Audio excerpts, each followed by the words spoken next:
अस्सलाम वालेकुम, नमस्ते, सत श्री अकाल। मैं ਤੁਹਾਡੀ ਦੋਸਤ ਤੇ ਹੋਸਟ ਸ਼ਗੁਫਤਾ ਗਿਮੀ ਇੱਕ ਵਾਰੀ ਫੇਰ ਪੰਜਾਬੀ ਬੈਠਕ ਦੇ ਨਾਲ ਗਿਮੀ ਟੀਵੀ ਯੂਕੇ ਤੋਂ ਤੁਹਾਡੇ ਨਾਲ।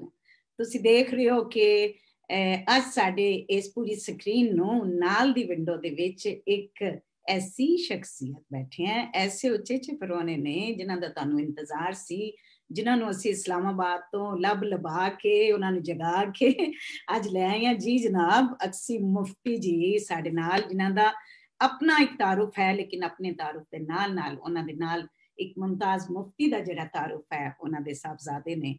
ਔਰ ਉਸ ਤੋਂ ਇਲਾਵਾ ਪਾਕਿਸਤਾਨ ਦੇ folklorist, social scientist, cultural expert ਔਰ ਪਤਾ ਨਹੀਂ ਕਿੰਨੀਆਂ ਕਿ ਕਿਤਾਬਾਂ ਦੇ ਮੁਸੰਨਿਫ ਨੇ। ਉਹਦੇ ਨਾਲ ਇਲਾਵਾ ਕੀ ਕੰਮ ਕਰਦੇ ਪਏ ਨੇ, ਮਤਲਬ ਲੋਕ ਵਿਰਸਾ ਦੇ ਫਾਊਂਡਰ ਔਰ ਉਹਦੇ ਬਾਅਦ ਨੈਸ਼ਨਲ ਹੈਰੀਟੇਜ ਮਿਊਜ਼ੀਅਮ ਜਿਹੜਾ ਇਸਲਾਮਾਬਾਦ ਦਾ ਜਿਹੜਾ, ਔਰ ਬਾਕੀ 40 ਸਾਲ ਜਨਾਬ ਅਲੀ 40 ਇਅਰਸ ਦਾ ਜਿਹੜਾ ਕੰਮ ਹੈ ਉਹ ਇਹਨਾਂ ਦੀ ਇੱਕ ਖੂਬਸੂਰਤ ਕ੍ਰੀਏਟਿਵ ਪਲੇਟ 'ਚ ਹੈਗਾ। ਅਸੀਂ ਉਹਨਾਂ ਦਾ ਨੈਸ਼ਨਲ ਔਰ ਇੰਟਰਨੈਸ਼ਨਲ ਜਿੰਨਾ ਕੰਮ ਹੈ ਔਰ ਜੋ ਉਹਨਾਂ ਨੂੰ ਅਵਾਰਡਸ ਮਿਲ ਚੁੱਕੇ ਨੇ, ਜਿਹੜਾ ਉਹਨਾਂ ਨੂੰ ਕੀ ਉਹਨਾਂ ਦੀਆਂ ਸਰਵਿਸਿਜ਼ ਔਰ ਖਿਦਮਾਤ ਜਿਹੜੀਆਂ ਉਹਨਾਂ ਨੇ ਕਲਚਰ ਵਾਸਤੇ ਬਾਕੀ ਸਭ ਜਿਹੜਾ ਵੀ ਕੰਮ ਕੀਤਾ ਉਹਦੇ ਵਾਸਤੇ ਆਨਰਰੀ ਸਿਟੀਜ਼ਨਸ਼ਿਪਸ ਜਿਹੜੀਆਂ ਨੇ ਮੁਖਤਲਿਫ ਮੁਲਕਾਂ ਤੇ। ਉਹਦੇ ਬਾਅਦ ਜਨਾਬ ਕਲਚਰਲ ਕੰਸਲਟੈਂਸੀ ਕਰਦੇ ਆ। ਇਹ ਸਾਰੀਆਂ ਚੀਜ਼ਾਂ ਇਹਨਾਂ ਨੇ ਇੰਨੇ ਸਾਲਾਂ ਤੋਂ ਕੀਤੀਆਂ। ਕੁਝ ਪੁਰਾਣੀਆਂ ਯਾਦਾਂ ਅੱਜ ਯਾਦ ਕਰਨੀਆਂ ਮੁਮਤਾਜ਼ ਮੁਫਤੀ ਦੀਆਂ, ਕੁਝ ਇਸ਼ਫਾਕ ਸਾਹਿਬ ਦੀਆਂ, ਕੁਝ ਕੁਦਰਤੁल्लाह ਸ਼ਹਾਬ ਦੀਆਂ ਔਰ ਕੁਝ ਇਹਨਾਂ ਦੀ ਆਪਣੀ ਜ਼ਿੰਦਗੀ ਦਾ ਸਫ਼ਰ। ਜਨਾਬ ਜੀ ਆਇਆਂ ਨੂੰ ਆਖਣੀਆਂ ਤੁਹਾਨੂੰ ਅਕਸੀ ਭਾਈ, ਬਹੁਤ ਮਿਹਰਬਾਨੀ। माशाल्लाह, तुसी ते बहुत अच्छा बोलदे हो और बहुत प्यार नाल बोलदे हो ते तुसी ते लोकां दे दिल लुट ले होने ने हुण तक। मेरा भी 5 मिंटां च ही लुट लिया। जे मेरे मैं कहनी पई हां कि मैं ਤੁਹਾਨੂੰ ਲੱਭ ਕੇ ਔਰ thank you to all those ਜਿਨ੍ਹਾਂ ਨੇ ਤੁਹਾਡੇ ਵਾਸਤੇ ਮੁਹੱਬਤ ਦਾ ਇਜ਼ਹਾਰ ਕੀਤਾ ਸੀ। ਔਰ ਤੁਸੀਂ ਕਿਤਾਬਾਂ ਲਿਖਣ 'ਚ ਬਿਜ਼ੀ ਹੋ, ਇਹ ਵੀ ਮੈਂ ਨਾਜ਼ਰੀਨ ਨੂੰ ਦੱਸ ਦੇਵਾਂ। ਤੁਸੀਂ ਹੁਣ ਵੀ ਕਿਤਾਬ ਲਿਖਦੇ ਪਏ ਸੀ। ਸਵੇਰੇ ਵੀ ਤੁਹਾਨੂੰ ਮੈਂ ਜਦੋਂ ਯਾਦ ਕਰਾਇਆ ਤੇ ਤੁਸੀਂ ਕਿਹਾ ਸ਼ਗੁਫਤਾ ਕਿਤਾਬ 'ਚ ਲੱਗਾ। ਪਰ ਤੁਹਾਡੀ ਬੜੀ ਮਿਹਰਬਾਨੀ, ਬਹੁਤ ਮਿਹਰਬਾਨੀ, ਬਹੁਤ ਪਿਆਰ ਨਾਲ ਕਿ ਬਹੁਤ ਇੱਜ਼ਤ ਨਾਲ, ਬਹੁਤ ਮਾਣ ਦਾਵੇ ਨਾਲ। ਤੇ ਕਿਉਂਕਿ ਤੁਹਾਨੂੰ ਪਤਾ ਹੈ ਇਹ ਮੇਰਾ ਪੰਜਾਬੀ ਬੈਠਕ ਦਾ ਹੀ ਗਿਮੀ ਵੀ ਕੰਮ ਕਰ ਰਿਹਾ, ਲੇਕਿਨ ਉਹਦੇ 'ਚ ਤੁਹਾਡੇ ਵਗਰੇ ਔਰ ਤੁਹਾਡੇ ਜਿਹੜੇ ਫਾਦਰਸ, ਜਿਸ ਤਰ੍ਹਾਂ ਮੇਰੇ ਫਾਦਰ, ਇਹਨਾਂ ਦੀ ਜਿਹੜੀ ਕੰਟਰੀਬਿਊਸ਼ਨ ਰਹੀ ਹੈ, ਅਸੀਂ ਉਹਨਾਂ ਦੀਆਂ ਲੈਗੇਸੀ ਲੈ ਕੇ ਚੱਲ ਰਹੇ ਹਾਂ। ਤੇ ਉਹ ਗੱਲਬਾਤ ਕਰਾਂਗੇ ਜਨਾਬ ਤੁਹਾਡੇ ਨਾਲ। ਮੈਂ ਸਾਰੇ ਰੈਪਿਡ ਫਾਇਰ ਕਰਨੇ ਆ ਕਿਉਂਕਿ ਤੁਹਾਡਾ ਇੰਨਾ ਕੁਝ ਹੈ ਜਿਹੜਾ ਮੈਂ 40 45 50 ਮਿੰਟਾਂ मेरा दिमाग तो इन्नी तेज नहीं चलता है। नहीं जी, बहुत बहुत मेहरबानी। मैं आई एम रियली ग्रेटफुल जनाब। अच्छा ये दसो ये किथों स्टार्ट करिए? ਤੁਹਾਨੂੰ मैं सोशल साइंटिस्ट कहां कि मैं कल्चर तो शुरू करा? अच्छा लेट्स टॉक अबाउट के आओ कुछ कहिए, आओ कुछ सुनिए। ਅਕਸੀ ਮੁਫਤੀ ਰੇਡੀਓ ਪਾਕਿਸਤਾਨ ਦੇ ਵਿੱਚ ਐਜ਼ ਏ ਇਬਤਦਾਈ ਜਦੋਂ ਦਿਨ ਸੀ ਤੁਹਾਡੇ, ਤੇ ਜਦੋਂ ਤੁਸੀਂ ਕਹਿੰਦੇ ਸੀ ਆਓ ਜੀ ਕੁਝ ਸੁਣੀਏ ਵੀ ਤੇ ਸੁਣਾਈਏ ਵੀ, ਉਹ ਥੋੜਾ ਦੱਸੋ ਕਿ ਕਿਸ ਤਰ੍ਹਾਂ ਤੁਹਾਡਾ ਸਫ਼ਰ ਉੱਥੋਂ ਸ਼ੁਰੂ ਹੋਇਆ ਰੇਡੀਓ ਪਾਕਿਸਤਾਨ? ਉਹ ਜ਼ਿਆਦਾ ਮੁਮਤਾਜ਼ ਮੁਫਤੀ ਦਾ ਕਮਾਲ ਸੀ, ਉਹ ਮੇਰਾ ਕਮਾਲ ਤੇ ਨਹੀਂ ਸੀ। ਠੀਕ ਹੈ ਗੱਲ ਇਹ ਹੈ ਕਿ ਮੁਮਤਾਜ਼ ਮੁਫਤੀ ਦੇ ਕੋਲ ਇੱਕੋ ਹੀ ਨਿਸ਼ਾਨੀ ਸੀ ਆਪਣੀ ਮੁਹੱਬਤ ਦੀ, ਔਰ ਉਹਦਾ ਨਾਂ ਸੀ ਅਕਸੀ ਮੁਫਤੀ। ਤੇ ਉਹ ਸ਼ਹਿਜ਼ਾਦ ਤੇ ਅਲੀਪੁਰ ਦੀ ਅਲੀ ਸ਼ਹਿਜ਼ਾਦ ਤੇ ਦੁਨੀਆ ਤੋਂ ਰੁਖਸਤ ਹੋ ਗਈ ਤੇ ਮਨੂੰ ਉਂਗਲੀ ਲਾ ਕੇ ਤੇ ਮੁਮਤਾਜ਼ ਮੁਫਤੀ ਚੱਲ ਪਿਆ। ਤੇ ਫਿਰ ਛੋਟਾ ਜਿਹਾ ਮੈਂ ਹੁੰਦਾ ਸਾਂ ਤੇ ਜੋ ਮੁਮਤਾਜ਼ ਮੁਫਤੀ ਕਰਦਾ ਸੀ ਮੈਂ ਕਰਦਾ ਸਾਂ, ਕਿਉਂਕਿ ਮੈਂ ਹਰ ਵੇਲੇ ਮੈਨੂੰ ਨਾਲ ਰੱਖਣਾ ਹੁੰਦਾ ਸੀ। ਉਹਨੇ ਘਰ ਕੋਈ ਔਰਤ ਤੇ ਹੈ ਨਹੀਂ ਸੀ, ਲਿਹਾਜ਼ਾ ਮੈਂ ਕੋਈ, ਮੇਰਾ ਖਿਆਲ ਹੈ ਮੇਰਾ ਬਚਪਨ ਸਾਰਾ ਰੇਡੀਓ ਪਾਕਿਸਤਾਨ ਦੇ ਸਟੂਡੀਓਜ਼ 'ਚ ਹੀ ਗੁਜ਼ਰਿਆ। ਮੈਂ ਲਾਹੌਰ ਸਟੇਸ਼ਨ ਤੇ ਮਿਊਜ਼ਿਕ ਸਟੂਡੀਓ 'ਚ ਬੈਠੇ ਰਹਿਣਾ। ਪਿੰਡੀ ਸਟੇਸ਼ਨ ਦੇ ਉੱਤੇ ਤੇ ਬਹੁਤ ਸਾਰੇ ਕੰਮ ਜਿਹੜੇ ਨੇ, ਬਲਕਿ ਘੱਟ ਲੋਕ ਜਾਣਦੇ ਨੇ ਕਿ ਇਹ ਜਿਹੜਾ ਆਜ਼ਾਦ ਕਸ਼ਮੀਰ ਦਾ ਤਰਾਨਾ ਹੈ, ਵਤਨ ਹਮਾਰਾ ਆਜ਼ਾਦ ਕਸ਼ਮੀਰ, ਇਹ ਵੀ ਅਸੀਂ ਬਣਵਾ ਕੇ ਲਿਆਏ ਸਾਂ ਲਾਹੌਰੋਂ ਵੱਡੇ ਰਿਕਾਰਡ ਦੇ ਉੱਤੇ। ਤੇ ਮੈਂ ਰਿਕਾਰਡ ਬਗਲ 'ਚ ਮਾਰ ਕੇ ਤੇ ਤਰਾਨਖਲ ਰੇਡੀਓ ਉਸ ਵੇਲੇ ਹੁੰਦਾ ਸੀ ਮਰੀ 'ਚ, ਉੱਥੇ ਲੈ ਕੇ ਗਿਆ ਸਾਂ। ਤੇ ਇਹ ਸੀਰੀਜ਼ ਜਿਹੜੀ ਹੈ ਆਈਏ ਕੁਛ ਕਹੀਏ ਕੁਛ ਸੁਣੀਏ, ਇੱਕ ਮਾਰਨਿੰਗ ਸ਼ੋ ਸੀ ਉਹ ਜਦੋਂ ਮੈਂ ਵੱਡਾ ਹੋ ਗਿਆ ਤੇ ਫਿਰ ਮੈਂ ਰੇਡੀਓ ਦਾ ਪ੍ਰੋਡਿਊਸਰ ਵੀ ਹੋ ਗਿਆ, ਦੇਖ ਦੇਖ ਕੇ ਹੀ, ਇਹਨਾਂ ਨੂੰ ਦੇਖ ਦੇਖ ਕੇ। ਫਿਰ ਮੈਂ 9 ਸਾਲ ਰੇਡੀਓ ਲਈ ਕੰਮ ਕੀਤਾ ਤੇ ਰੇਡੀਓ ਲਈ ਡਰਾਮੇ ਵੀ ਪ੍ਰੋਡਿਊਸ ਕੀਤੇ ਨੇ। ਇੱਕ ਸ਼ੋਅ ਕੀਤਾ ਵੈ, ਆਈਏ ਕੁਝ ਕਹੀਏ ਕੁਝ ਸੁਣੀਏ, ਬੜਾ ਪਪੂਲਰ ਸ਼ੋਅ ਸੀ, ਬਹੁਤ ਪਪੂਲਰ ਸੀ। ਹਾਂ, ਮਾਰਨਿੰਗ ਸ਼ੋਅ ਸੀ, ਬਹੁਤ ਪਪੂਲਰ ਸ਼ੋਅ ਸੀ। ਤੇ ਉਹਦੇ ਚ ਮੂਸੀਕੀ ਵੀ ਸੀ, ਲਤੀਫੇ ਵੀ ਸਨ, ਸ਼ਾਇਰੀ ਵੀ ਸੀ। ਪਤਾ ਨਹੀਂ ਕਿੱਥੇ ਗਿਆ, ਕੋਈ ਰਿਕਾਰਡ ਇਹਨਾਂ ਨੇ ਰੱਖੇ ਨਹੀਂ। ਜੋ ਵੀ ਕੰਮ ਮੈਂ ਕੀਤਾ, ਦਰਅਸਲ ਸਾਡੇ ਜ਼ਮਾਨੇ ਦੇ ਵਿੱਚ ਜਾਂ ਤੇ ਲਾਈਵ ਰਿਕਾਰਡਿੰਗ ਹੁੰਦੀ ਸੀ, ਤੇ ਜਾਂ ਅਗਰ ਉਹ ਰਿਕਾਰਡ ਕਰ ਲੈਂਦੇ ਸਨ ਰੇਡੀਓ ਵਾਲੇ ਔਰ ਟੀਵੀ ਵਾਲੇ ਵੀ, ਇਹ ਕੋਈ ਇੰਨੇ ਕੋਈ ਯਤੀਮ ਮਹਿਕਮੇ ਸਨ ਉਸ ਵੇਲੇ ਵੀ ਕਿ ਇਹ ਟੇਪ ਸੰਭਾਲ ਨਹੀਂ ਸਕਦੇ ਸਨ। ਇਹਨਾਂ ਕੋਲ ਟੇਪ ਹੀ ਨਹੀਂ ਹੁੰਦੀ ਸੀ। ਅਗਲੀ ਟੇਪ ਲਈ ਪ੍ਰੋਡਿਊਸਰ ਲੜਾਈਆਂ ਕਰਦੇ ਸਨ ਕਿ ਮੇਰੀ ਟੇਪ ਕਿੱਥੇ ਗਈ, ਉਹ ਲਿਆ ਯਾਰ ਲਿਆ। ਉਹ ਪਿਛਲੀ ਨੂੰ ਇਰੇਜ਼ ਕਰਦੇ ਸਨ ਤੇ ਅਗਲਾ ਪ੍ਰੋਗਰਾਮ ਰਿਕਾਰਡ ਕਰਦੇ ਸਨ। ਨਤੀਜਾ ਇਹ ਹੋਇਆ ਕਿ ਮੈਂ ਕੋਈ 9 ਸਾਲ ਲੋਕ ਤਮਾਸ਼ਾ ਕੀਤਾ ਟੈਲੀਵਿਜ਼ਨ ਲਈ, ਇੱਕ ਟੇਪ ਉਹਦੀ ਮੌਜੂਦ ਨਹੀਂ। ਔਰ ਹਾਲਾਂਕਿ ਟੇਪ ਰਿਕਾਰਡਰ ਵੀ ਬਾਅਦ ਚ ਆ ਗਿਆ, ਰਿਕਾਰਡ ਵੀ ਹੁੰਦਾ ਰਿਹਾ, ਲੇਕਿਨ ਇਹਨਾਂ ਕੋਲ ਟੇਪਾਂ ਨਹੀਂ ਸਨ। ਇਹਨਾਂ ਨੇ ਟੇਪਾਂ ਇਰੇਜ਼ ਕਰ ਕਰਕੇ ਤੇ ਉੱਤੇ ਦੂਸਰੀਆਂ। ਅਫਸੋਸ, ਮੈਨੂੰ ਆਪਣਾ ਤੇ ਇੰਨਾ ਅਫਸੋਸ ਨਹੀਂ ਹੈ, ਲੇਕਿਨ ਇਹਦੀ ਵਜ੍ਹਾ ਨਾਲ ਅਸੀਂ ਬਹੁਤ ਵੱਡਾ ਖਜ਼ਾਨਾ ਜਿਹੜਾ ਹੈ ਨਾ ਪਾਕਿਸਤਾਨ ਦੀ ਮੂਸੀਕੀ ਦਾ, ਪਾਕਿਸਤਾਨ ਦੀਆਂ ਸ਼ਖਸੀਅਤ ਦਾ, ਅਸੀਂ ਆਪਣਾ ਵਿਰਸਾ ਸੰਭਾਲਿਆ ਹੀ ਨਹੀਂ। ਦਰਸਾ ਸ਼ਗੁਫਤਾ, ਅਸਲ ਪ੍ਰੋਬਲਮ ਸਾਡੇ ਮੁਲਕ ਦੀ ਇਹ ਹੈ ਕਿ ਅਸੀਂ ਮਾਡਰਨਾਈਜ਼ ਹੋਣ ਤੇ ਇੰਨਾ ਜ਼ੋਰ ਲਾਤਾ, ਬੱਚੇ ਸਾਡੇ ਵੈਸਟਰਨਾਈਜ਼ ਹੋ ਗਏ ਕਿ ਅਸੀਂ ਆਪਣਾ ਵਿਰਸਾ ਜਿਹੜਾ ਨਾ ਉਹਨੂੰ ਸੰਭਾਲਿਆ, ਨਾ ਉਹਦੀ ਕਦਰ ਕੀਤੀ ਹੈ, ਔਰ ਨਾ ਉਹਦੀ ਤਰਵੀਜ ਕੀਤੀ ਹੈ, ਤੇ ਨਾ ਉਹਦੀ ਪ੍ਰੋਜੈਕਸ਼ਨ ਕੀਤੀ ਹੈ, ਤੇ ਨਾ ਉਹ ਬਦਕਿਸਮਤੀ ਦੇ ਨਾਲ।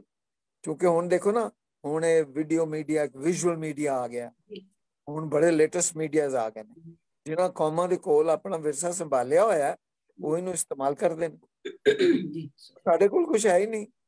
ਸਾਡੇ ਰੇਡੀਓ ਦੀ ਜਿਹੜੀ ਤੁਸੀਂ ਜਾ ਕੇ ਦੇਖੋ, ਉਹਨਾਂ ਦੇ ਕੋਲ ਇੱਕ ਟ੍ਰਾਂਸਕ੍ਰਿਪਸ਼ਨ ਆਰਕਾਈਵ ਸੀ, ਬੁਰਾ ਹਾਲ ਹੈ ਉਹਦਾ।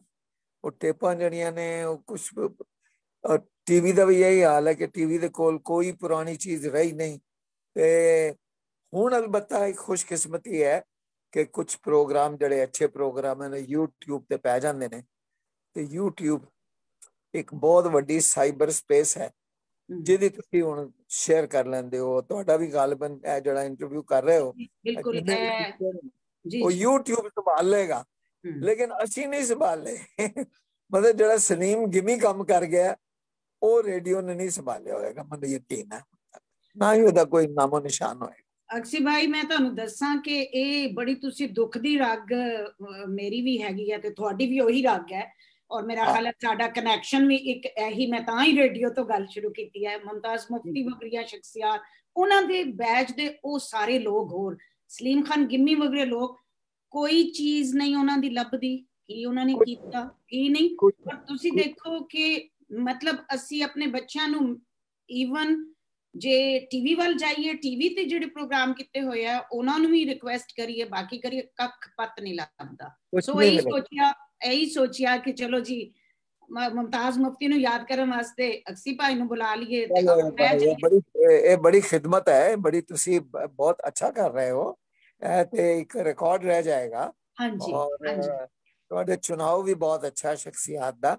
ਮੈਂ ਬੜੀ ਮਾਜ਼ਰਤ ਚਾਹੁੰਦਾ, ਮੈਨੂੰ ਤੁਹਾਡਾ ਮੈਸੇਜ ਮਿਲਿਆ ਸੀ ਕੋਈ 5-6 ਮਹੀਨੇ ਪਹਿਲੋਂ, ਲੇਕਿਨ ਮੈਂ ਬੜਾ ਮਸਰੂਫ ਥਾ, ਮੈਂ ਇੱਕ ਕਿਤਾਬ ਲਿਖ ਰਿਹਾ ਸੀ ਉਸ ਵੇਲੇ, ਤੇ ਮੈਂ ਲਿਹਾਜ਼ਾ ਮਾਜ਼ਰਤ। ਨਹੀਂ ਪਲੀਜ਼, ਐਸੀ ਕੋਈ ਗੱਲ ਨਹੀਂ। ਐਕਚੁਅਲੀ ਮੇਰਾ ਤੇ ਇਸੇ ਤਰ੍ਹਾਂ ਹੀ ਹੈ, ਜਿਸ ਤਰ੍ਹਾਂ ਕਿ ਆਪਣੇ ਜਿਹੜੇ ਲੋਕਾਂ ਦਾ ਕੰਮ ਹੈ, 40 ਸਾਲ ਤੁਸੀਂ ਆਪਣੀ ਜ਼ਿੰਦਗੀ ਦੇ ਇੱਕ ਫੀਲਡ ਨੂੰ ਦੇ ਦਿੱਤੇ। ਉਹ ਕਲਚਰ ਬਾਰੇ, ਕਿਉਂਕਿ ਬਹੁਤ ਜ਼ਰੂਰੀ ਹੈ ਕਿ ਤੁਸੀਂ ਦੱਸੋ ਕਿ ਕਲਚਰਲ ਕੰਸਲਟੈਂਸੀ ਵੀ ਤੁਸੀਂ ਕਰਦੇ ਹੋ, ਇਹ ਕੀ ਚੀਜ਼ ਹੈ? ਮੈਨੂੰ ਪਹਿਲੇ ਤੇ ਇਹ ਗੱਲ ਦੱਸੋ ਨਾ। ਕੋਈ ਨਹੀਂ, ਹੁਣ ਇਸ ਵੇਲੇ ਤੇ ਪਾਕਿਸਤਾਨ ਦੇ ਵਿੱਚ ਜਿਹੜੀ ਬਦਕਿਸਮਤੀ ਹੈ, ਮੈਂ ਕਿਤਾਬ ਲਿਖੀ ਹੈ ਪਾਕਿਸਤਾਨੀ ਸਕਾਫਤ ਤੇ, ਅੰਗਰੇਜ਼ੀ ਚ ਵੀ ਲਿਖੀ ਹੈ, ਉਰਦੂ ਚ ਵੀ ਲਿਖੀ ਹੈ। ਮਸਲਾ ਪਾਕਿਸਤਾਨ ਦਾ ਇਹ ਹੈ ਕਿ ਪਾਕਿਸਤਾਨ ਦੀ ਜਿਹੜੀ ਵੀ ਹਕੂਮਤ ਆਂਦੀ ਹੈ वो पहले दिन तो शुरू कर दी है इकोनॉमी इकोनॉमी इकोनॉमी इकोनॉमी। ਤੇ ਜਦੋਂ ਜਾਂਦੀ ਹੈ ਤੇ ਇਕਨੋਮੀ ਜਿਹੜੀ ਹੈ ਨਾ ਉਹ ਵੱਡੇ ਡੂੰਘੇ ਗੜੇ ਚ ਡਿੱਗੀ ਪਈ ਹੁੰਦੀ ਹੈ। ਲੇਕਿਨ ਕਿਸੇ ਨੂੰ ਇਹ ਸਮਝ ਨਹੀਂ ਆਉਂਦੀ ਸਾਡੇ ਮੁਲਕ 'ਚ ਬਦਕਿਸਮਤੀ ਨਾਲ ਕਿਸੇ ਸਿਆਸੀ ਹਕੂਮਤ ਨੂੰ ਅੱਜ ਤੱਕ ਇਹ ਸਮਝ ਨਹੀਂ ਆਈ ਇੰਤਜ਼ਾਮੀਆ ਹਕੂਮਤ ਨੂੰ ਕਿ ਇਕਨੋਮੀ ਤੇ ਸਾਡੀ ਸਭ ਤੋਂ ਕਮਜ਼ੋਰ ਵਿਕਟ ਹੈ। ਉਹ ਪਾਗਲੋ ਇਹਦੇ ਤੇ ਕਿਉਂ ਖੇਡਦੇ ਹੋ ਬਾਰ-ਬਾਰ ਤਿਉਹਾਰ ਮਾਰਦੇ ਹੋ ਤੇ ਲੋਕਾਂ ਦੀ ਮਹਿਕੂਮੀ ਤੇ ਲੋਕ ਤੁਹਾਨੂੰ ਗਰੀਬ ਕਹਿੰਦੇ ਨੇ ਤੇ ਲੋਕ ਤੁਹਾਨੂੰ ਮੰਗਤਾ ਸਮਝਦੇ ਨੇ। ਤੁਹਾਡੇ ਕੋਲ ਸਕਾਫਤ ਹੈ 5000 ਸਾਲ ਪੁਰਾਣੀ ਰਿਵਾਇਤ ਹੈ। ਇਹ ਮੁਲਕ ਜਿਹੜਾ ਹੈ ਨਾ ਇਹ ਸ਼ਗੁਫਤਾ ਜਿਹੜਾ ਇਹ ਮੁਲਕ if you forgive me if I call you by your first name yeah sure why not ਇਹ ਜਿਹੜਾ ਮੁਲਕ ਹੈ ਇਹ ਸਿਵਲਾਈਜੇਸ਼ਨਸ ਦਾ ਗਹਿਵਾਰਾ ਹੈ। ਇੱਕ ਸਿਵਲਾਈਜੇਸ਼ਨ ਨਹੀਂ ਕਈ ਸਿਵਲਾਈਜੇਸ਼ਨਸ ਦਾ ਗਹਿਵਾਰਾ ਹੈ। ਅਸਾਂ ਇੰਡਸ ਵੈਲੀ ਸਿਵਲਾਈਜੇਸ਼ਨ ਦਾ ਇਹ ਕ੍ਰੇਡਲ ਹੈ। ਉਦੋਂ ਬਾਅਦ ਗੰਧਾਰਾ ਬੁੱਧਿਸਟ ਸਿਵਲਾਈਜੇਸ਼ਨ ਦਾ ਇੱਕ ਕ੍ਰੇਡਲ ਹੈ।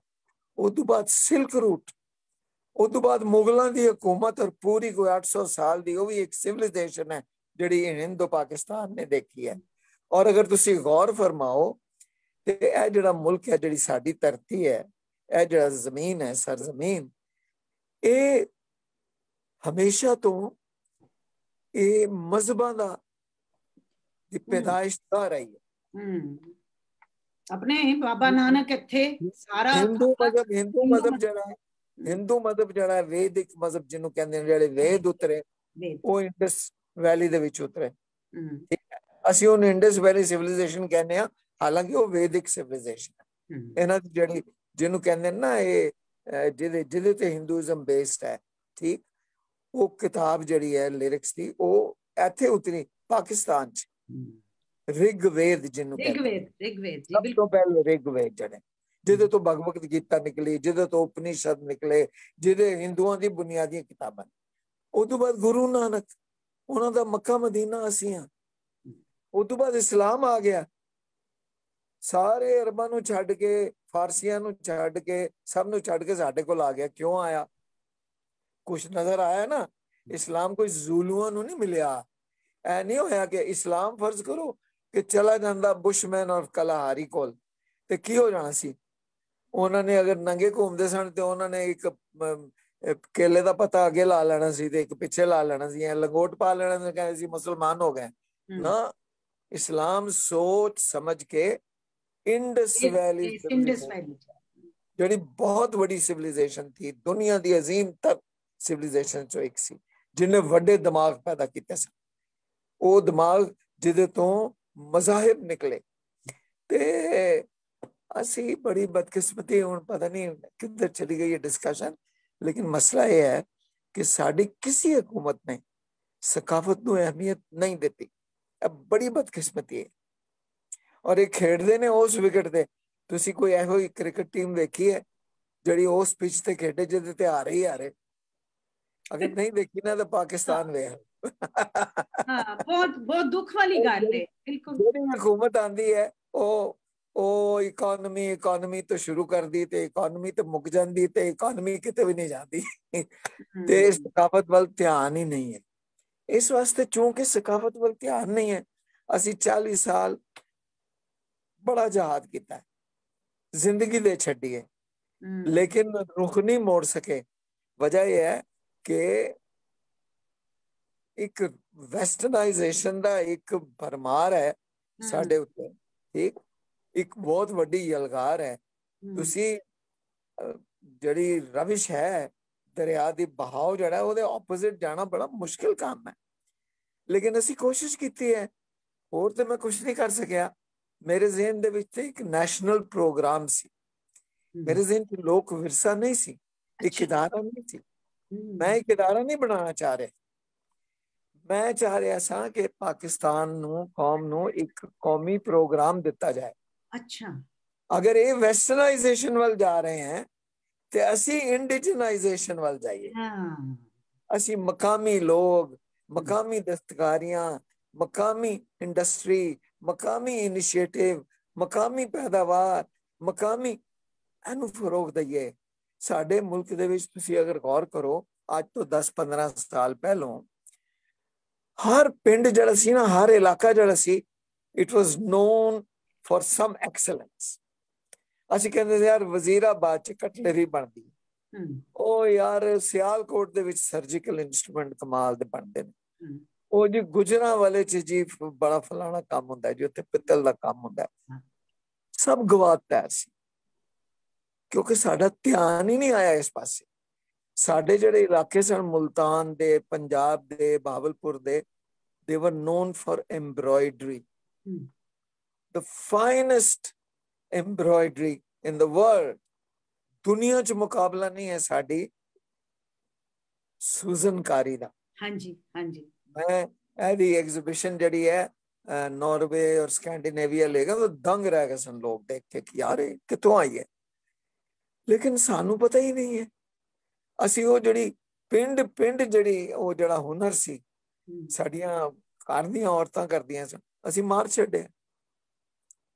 ਤੇ ਗੱਲ ਇਹ ਹੈ, ਸਾਡਾ ਧਿਆਨ ਹੀ ਨਹੀਂ ਹੈ। ਸਾਡਾ ਆਪਣੇ ਪਿੰਡ ਵੱਲ, ਆਪਣੇ ਲੋਕਾਂ ਵੱਲ, ਆਪਣੇ ਲੋਕਾਂ ਦੀਆਂ ਟੈਲੈਂਟਸ ਵੱਲ, ਆਪਣੇ ਲੋਕਾਂ ਦੇ ਉਧਰ ਧਿਆਨ ਹੀ ਨਹੀਂ ਹੈ। ਅਸੀਂ ਤੇ ਵੈਸਟ ਦੀ ਤਕਲੀਦ ਦੇ ਵਿੱਚ ਪਏ ਹੋਏ ਹਾਂ। ਇਹ ਹੁਣ ਲੰਬਾ ਰਸਤਾ ਹੈ। ਇਹ ਹੁਣ ਸਾਡੇ ਜਿਹੜੇ ਬੱਚੇ ਨੇ ਉਹ ਪੂਰਾ ਫੈਸਲਾ ਪੈਂਡਾ ਤੈਅ ਕਰਕੇ ਵਾਪਸ ਆਣਗੇ, ਸਿੱਧੇ ਨਹੀਂ ਆਣਗੇ ਵਾਪਸ। ਪਹਿਲੇ ਉਹ ਪੈਂਡਾ ਤੈਅ ਕਰਨਗੇ, ਫਿਰ ਉਹ ਇੱਕ ਦਿਨ ਲੱਭਣਗੇ ਕਿ ਉਹ ਯਾਰ ਅਸੀਂ ਕੌਣ ਆ ਤੇ ਅਸੀਂ ਕਿੱਥੋਂ ਆਏ ਤੇ ਗਲਤੀ ਕਰ ਲਈ, ਸਾਡਾ ਤਾਂ ਕੋਈ ਸ਼ਕਲ ਨਹੀਂ ਹੈ, ਅਸੀਂ ਤਾਂ ਕੋਈ ਆਇਡੈਂਟੀਟੀ ਨਹੀਂ ਬਣ ਰਹੀ ਸਾਡੀ। ਅਸੀਂ ਜਿੰਨੀ ਮਰਜ਼ੀ ਅੰਗਰੇਜ਼ੀ ਬੋਲ ਲਈਏ, ਜਿੰਨੀਆਂ ਮਰਜ਼ੀਆਂ ਟਾਈਆਂ ਲਾ ਲਈਏ, ਜਿੰਨੇ ਮਰਜ਼ੀ ਸੂਟ ਪਾ ਲਈਏ, ਯਾਰ ਇਹ ਤੇ ਸਾਡੀ ਇੱਜ਼ਤ ਹੀ ਨਹੀਂ ਕਰਦੇ, ਇਹ ਤੇ ਸਾਨੂੰ ਸਮਝਦੇ ਕੁਛ ਨਹੀਂ।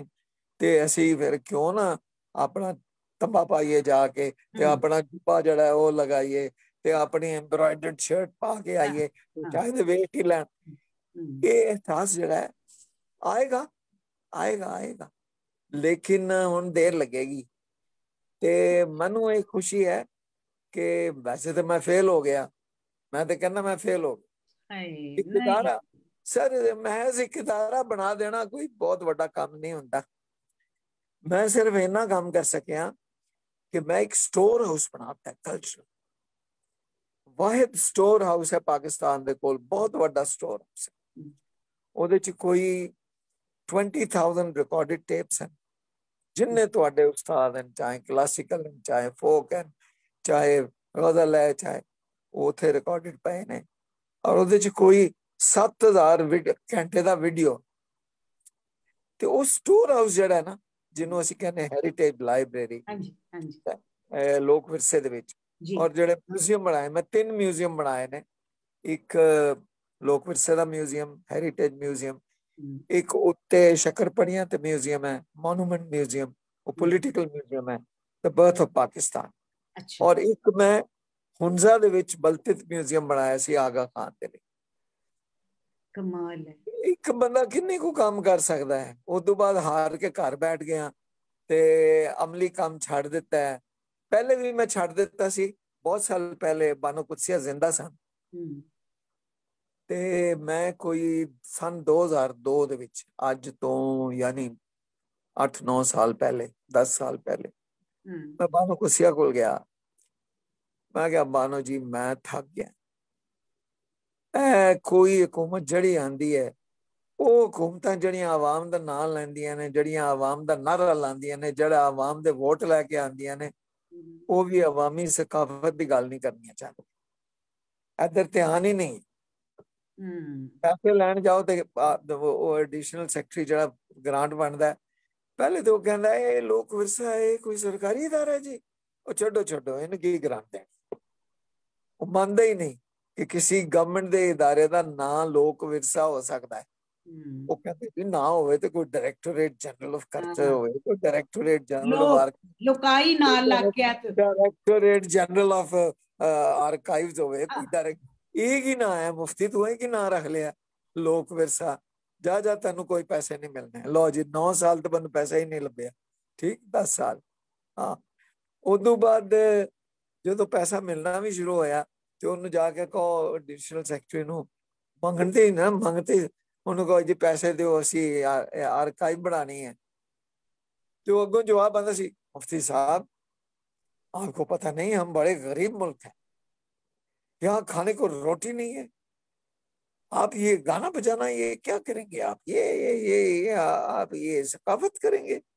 सर ये एक मसला ये है कि साडी कौम दे ज़हन दे विच सकाफत नाच गाना है।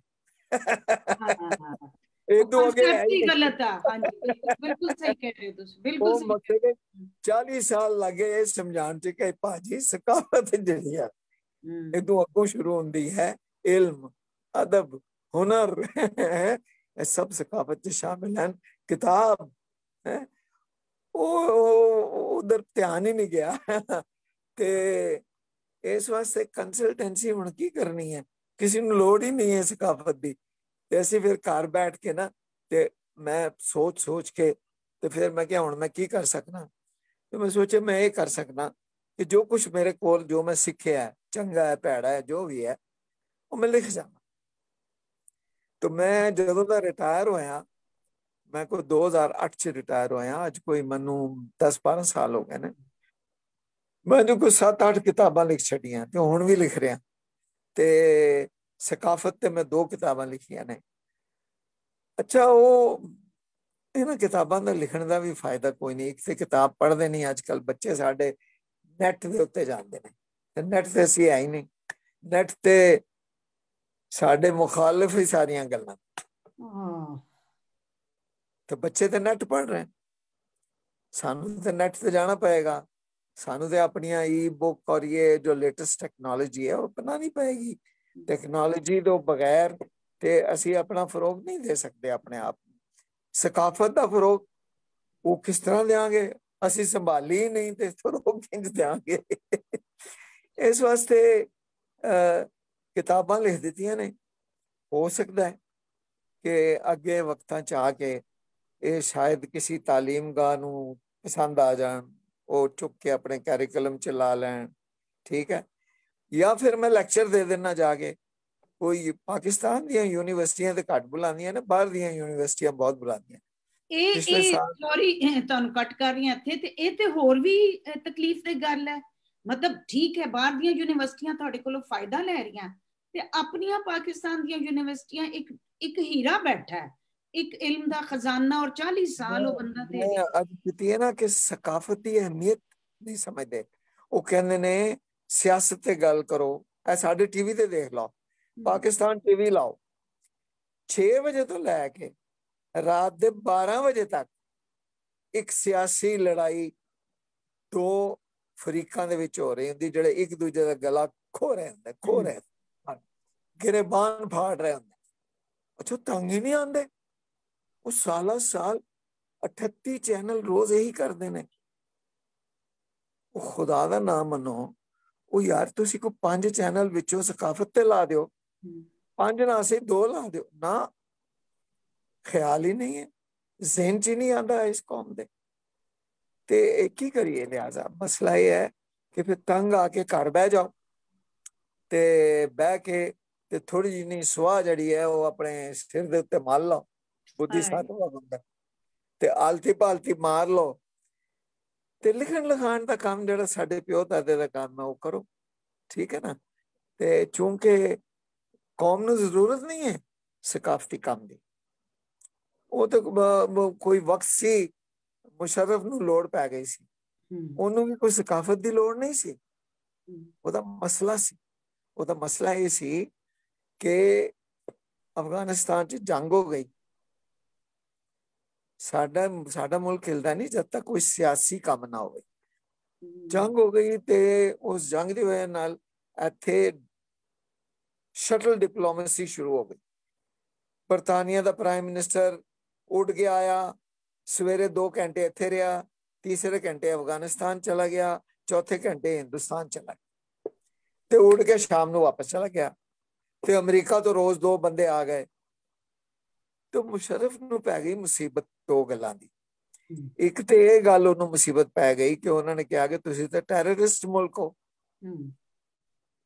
ਤੇ ਮੁਸ਼ਰਫ ਨੇ ਕਿਹਾ ਨਹੀਂ ਨਹੀਂ ਨਹੀਂ, ਉਹਨੇ ਕਿਹਾ ਨਹੀਂ ਜੀ ਸੌਫਟ ਇਮੇਜ ਜਿਹੜੀ ਹੈ ਉਹ ਪ੍ਰੋਜੈਕਟ ਕਰਨੇ ਸੀ।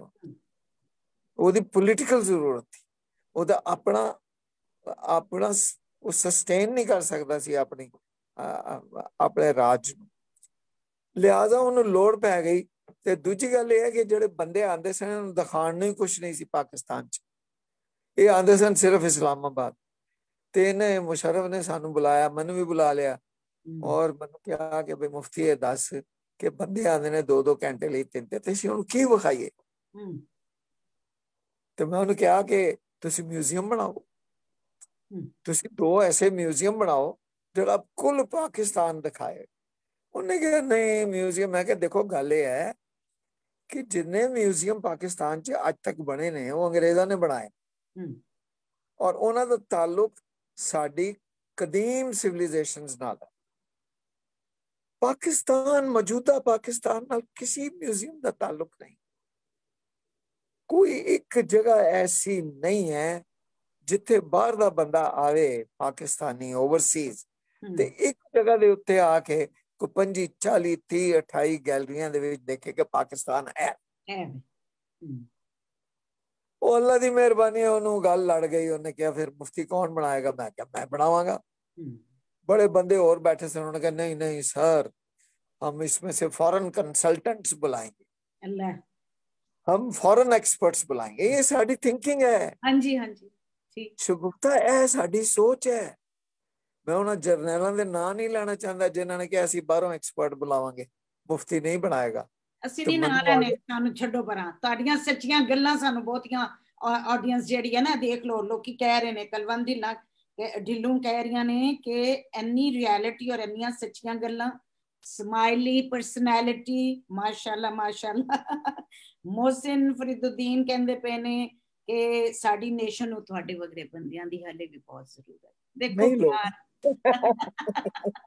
ਦੇਖੋ ਤੁਹਾਡੇ ਵਾਸਤੇ ਪਿਆਰ ਹੋਰ ਵੀ ਕਾਫੀ ਲੋਕ ਕਰ ਰਹੇ ਨੇ ਔਰ ਮੈਂ ਯਕੀਨ ਕਰੋ ਹਾਂ ਨਵਰੋਹੀ ਸਾਡੇ ਨਾਲ ਇੱਕ ਇੰਡੀਆ ਤੋਂ ਵੀ ਜੁੜੇ ਨੇ, ਉਹਨਾਂ ਨੇ ਵੀ ਸ਼ੋਅ ਤੇ ਤੁਹਾਡੀਆਂ ਗੱਲਾਂ ਬਾਤਾਂ ਪਸੰਦ ਕਰ ਰਹੇ। ਮੈਂ ਇਸੇ ਵਜ੍ਹਾ ਨਾਲ ਮੈਂ ਚਾਹਨੀ ਹਾਂ ਤੁਸੀਂ ਜੋ ਕਹਿ ਰਹੇ ਹੋ ਲੋਕ ਸੁਣਨਾ ਚਾਹੁੰਦੇ ਆ, ਉਹੀ ਸੱਚ ਆ। ਤੇ ਅਸੀਂ ਕਿਸੇ ਦਾ ਨਾਂ ਕੀ ਲੈਣਾ ਜੀ ਕਿ ਕਈਆਂ ਨੇ ਕਿਹਾ ਕਿ ਬਾਹਰੋਂ ਕੰਸਲਟੈਂਟ ਕਰਵਾਈਏ। ਜੇ ਉਹਨਾਂ ਦਾ ਖਿਆਲ ਸੀ ਤੇ ਬਾਹਰੋਂ ਕੰਸਲਟੈਂਟ ਲਿਆਣ। ਤੇ ਪਹਿਲੀ ਵਾਰੀ ਮੈਂ ਰਿਟਾਇਰ ਹੋ ਗਿਆ ਹੋਇਆ ਸੀ, ਮੈਨੂੰ ਕੋਈ ਖੌਫ ਨਹੀਂ ਸੀ। ਤੇ ਘਰ ਦੇ ਦਾਣਿਆਂ ਦਾ ਖੌਫ ਕਿੰਨੀ ਕੁ ਦੇਰ ਕਰੀਏ ਜੀ। ਪਿਓ ਮੇਰਾ ਗਰੀਬ ਆਦਮੀ ਸੀ। ਤੁਹਾਨੂੰ ਘੱਟ ਬੰਦੇ ਮਿਲਣਗੇ। ਇਹ ਰੇਡੀਓ 'ਚ ਸ਼ੁਰੂ ਚ ਬੰਦੇ ਸਨ ਜਿਹੜੇ ਕਲਮ ਨਾਲ ਰੋਜ਼ੀ ਕਮਾਉਂਦੇ ਸਨ। ਤੁਸੀਂ ਮੈਨੂੰ ਅੱਜ ਕਲਮ ਨਾਲ ਰੋਜ਼ੀ ਕਮਾ ਕੇ ਦਿਖਾਓ। ਹਾਂਜੀ ਉਹ ਗਿੰਨੀ ਸਾਹਿਬ ਵੀ ਉਹੀ ਸੀ ਜੀ। ਤੁਹਾਨੂੰ ਪਤਾ ਮੇਰੇ ਆਪਣੇ ਵਾਲਿਦ ਸਾਹਿਬ ਜਿਹੜੇ ਨੇ ਉਹਨਾਂ ਨੇ ਕਲਮ ਨਾਲ ਪੱਲਿਓਂ ਜੀ ਕੋ 2 ਪੈਸੇ ਹੋਏ ਨੇ ਤੇ ਉੱਥੇ ਕੰਮ ਕੀਤਾ ਉਹਨਾਂ ਨੇ ਰੇਡੀਓ ਵਾਸਤੇ ਪੱਲਿਓਂ ਲਾ ਕੇ। ਹਾਂਜੀ ਮੁਮਤਾਜ਼ ਮੁਫਤੀ ਜਿਹੜੇ ਨੇ ਉਹ ਕਲਮ ਨਾਲ ਰੋਜ਼ੀ ਕਮਾਉਂਦੇ ਸਨ। ਵਾਹ ਗ੍ਰੇਟ ਰੋਜ਼ੀ ਕਮਾ ਲੈਂਦੇ ਸਨ। ਲਿਹਾਜ਼ਾ ਮੁਮਤਾਜ਼ ਮੁਫਤੀ ਗਰੀਬ ਆਦਮੀ ਸੀ ਔਰ ਗਰੀਬ ਤਬੀਅਤ ਫਕੀਰ ਆਦਮੀ ਸੀ। ਅਸੀਂ ਹੁਣ ਮੈਂ ਉਹਨਾਂ ਦਾ ਪੁੱਤਰ ਹਾਂ ਤੇ ਮੇਰੇ ਜ਼ਿਹਨ ਦੇ ਵਿੱਚ ਤੇ ਕੋਈ ਵੱਡੀਆਂ ਅਯਾਸ਼ੀਆਂ ਜਿਹੜੀਆਂ ਅੱਜ ਕੱਲ ਦੀ ਜਿਹੜੀ ਹੈ ਫੈਸ਼ਨ ਵੂਸ਼ਨ ਉਹ ਆਉਂਦੇ ਹੀ ਨਹੀਂ। ਮੈਂ ਮਕਸਦ ਹੈ ਮੇਰੇ ਅੰਦਰ ਹੀ ਨਹੀਂ ਇਹੋ ਜਿਹਾ ਕੰਮ। ਤੇ ਉਹ ਗੱਲ ਇਹ ਹੋ ਰਹੀ ਸੀ ਕਿ ਉਹ ਮਿਊਜ਼ੀਅਮ ਦਾ ਪ੍ਰੋਜੈਕਟ ਤੁਹਾਨੂੰ ਦੇ ਦਿੱਤਾ। ਹਾਂ ਉਹਨਾਂ ਨੇ ਕਿਹਾ ਜੀ, ਮੈਨੂੰ ਆ ਗਿਆ ਗੁੱਸਾ। ਹਾਲਾਂਕਿ ਸਾਰੇ ਬੰਦੇ ਬੈਠੇ ਸਨ ਉੱਥੇ, ਫੌਜ ਵੀ ਸੀ, ਸਿਵਲ ਬਿਊਰੋਕ੍ਰੇਸੀ ਵੀ ਸੀ, ਮੁਸ਼ਰਫ ਚੇਅਰ ਕਰ ਰਿਹਾ ਸੀ। ਮੈਨੂੰ ਗੁੱਸਾ ਆ ਗਿਆ, ਮੈਂ ਖੜੋ ਗਿਆ ਤੇ ਮੈਂ ਫਿਰ ਅੰਗਰੇਜ਼ੀ ਦੇ ਵਿੱਚ ਕੋਈ ਕਿ ਵੀ ਬੜਾ ਮਸਲਾ, ਅੰਗਰੇਜ਼ੀ ਬੋਲਣੀ ਪੈਂਦੀ ਹੈ ਇੱਥੇ, ਰੋ ਪੈ ਜਾਂਦਾ ਨਾ ਅੰਗਰੇਜ਼ੀ ਬੋਲ। ਮੈਂ ਫਿਰ ਅੰਗਰੇਜ਼ੀ ਮੈਂ ਸਿਖਾਇਆ ਹੋਇਆ ਸੀ, ਮੈਂ PhD ਵਿੱਚ ਬਾਹਰ ਪੜ੍ਹ ਕੇ ਆਇਆ, ਬੜਾ ਕੁਝ ਪੜਿਆ ਹੋਇਆ। ਫਿਰ ਮੈਂ ਉਹਨਾਂ ਨੂੰ ਕਿਹਾ ਕੋਈ ਸ਼ਰਮ ਕਰੋ, ਕੋਈ ਸ਼ਰਮ ਕਰੋ, ਕੋਈ ਹਯਾ ਕਰੋ, ਤੁਹਾਨੂੰ ਸ਼ਰਮ ਨਹੀਂ ਆਉਂਦੀ? ਬਿਲਕੁਲ ਇਹੀ ਕਿਹਾ ਮੈਂ। ਤੁਸੀਂ ਪਾਕਿਸਤਾਨ ਦਾ ਮਿਊਜ਼ੀਅਮ ਫੋਰਨ ਐਕਸਪਰਟ ਕੋਲੋਂ ਬਣਵਾਓਗੇ ਤੇ ਜਾਓ ਫਿਰ ਬਣਾਓ ਹੀ ਨਾ, ਇਹ ਚੰਗਾ ਬਿਹਤਰ ਹੀ ਹੈ। ਅਗਰ ਤੁਸੀਂ ਆਪਣਾ ਮਿਊਜ਼ੀਅਮ ਹੀ ਨਹੀਂ ਬਣਾ ਸਕਦੇ ਤੇ ਫਿਰ ਯਾਰ ਸਾਡੀ ਜ਼ਹਿਨੀਅਤ ਜਿਹੜੀ ਹੈ ਉਹ ਇੰਨੀ ਖਰਾਬ ਹੋ ਗਈ। ਫਿਰ ਕਹਿੰਦੇ ਨੇ, ਉਹਨੇ ਕਿਹਾ, ਮੁਸ਼ਰਫ ਨੇ ਕਿਹਾ ਅੱਛਾ ਤੇ ਫਿਰ ਕੌਣ ਬਣਾਏਗਾ? ਮੈਂ ਕਿਹਾ ਮੈਂ ਬਣਾਵਾਂਗਾ। ਕਹਿੰਦਾ ਹੈ? ਕਿਹਾ ਹਾਂ ਮੈਂ ਬਣਾਵਾਂਗਾ। कहता अच्छा फिर तेरे को 1 साल है बनाने ਨੂੰ। मैं कहा नहीं सर 5 साल का काम 1 साल च तो नहीं हो सकता। अच्छा बहरहाल मकसद ये सी कि वो म्यूजियम भी नहीं बनने सन, ਇੰਨੀਆਂ ਔਕੜਾਂ ਸਨ। वो भी इस वास्ते बन गए कि वो एक सियासी जरूरत सी उस वेले दी। ते मैं ते उसामा बिन लादन ते अफगानिस्तान का बड़ा शुक्रिया अदा कर। अगर अगर उसामा बिन लादन ना होता तो मेरा म्यूजियम नहीं बनना सी। ਉਹਦੇ ਖੌਫ ਮਾਰਿਆ ਅਫਗਾਨਿਸਤਾਨ ਦੇ ਜਿਹੜੀ ਟੈਰਰਿਜ਼ਮ ਹੈ ਨਾ, ਤਾਲਿਬਾਨ ਦੇ ਖੌਫ ਮਾਰਿਆ, ਉਹ ਸਾਡੀ ਹਕੂਮਤ ਨੇ ਪਹਿਲੀ ਵਾਰੀ ਸੋਚਿਆ ਕਿ ਨਹੀਂ ਨਹੀਂ ਯਾਰ ਕੋਈ ਸਕਾਫਤੀ ਕੰਮ ਕਰਕੇ ਵਿਖਾਓ ਤੇ ਦੁਨੀਆ ਨੂੰ ਵਿਖਾਓ ਕਿ ਨਹੀਂ ਨਹੀਂ ਨਹੀਂ ਅਸੀਂ ਟੈਰਰਿਸਟ ਨਹੀਂ ਆ, ਸਾਡੇ ਕੋਲ ਸਕਾਫਤ ਵੀ ਹੈ। ਤੇ ਇਸ ਵਜ੍ਹਾ ਨਾਲ ਬਣ ਗਏ। ਉਸ ਤੋਂ ਬਾਅਦ ਫਿਰ ਭੁੱਲ ਗਏ ਕਿਹੜੀ ਸਕਾਫਤ ਤੇ ਕਿੱਥੋਂ ਦੀ ਸਕਾਫਤ।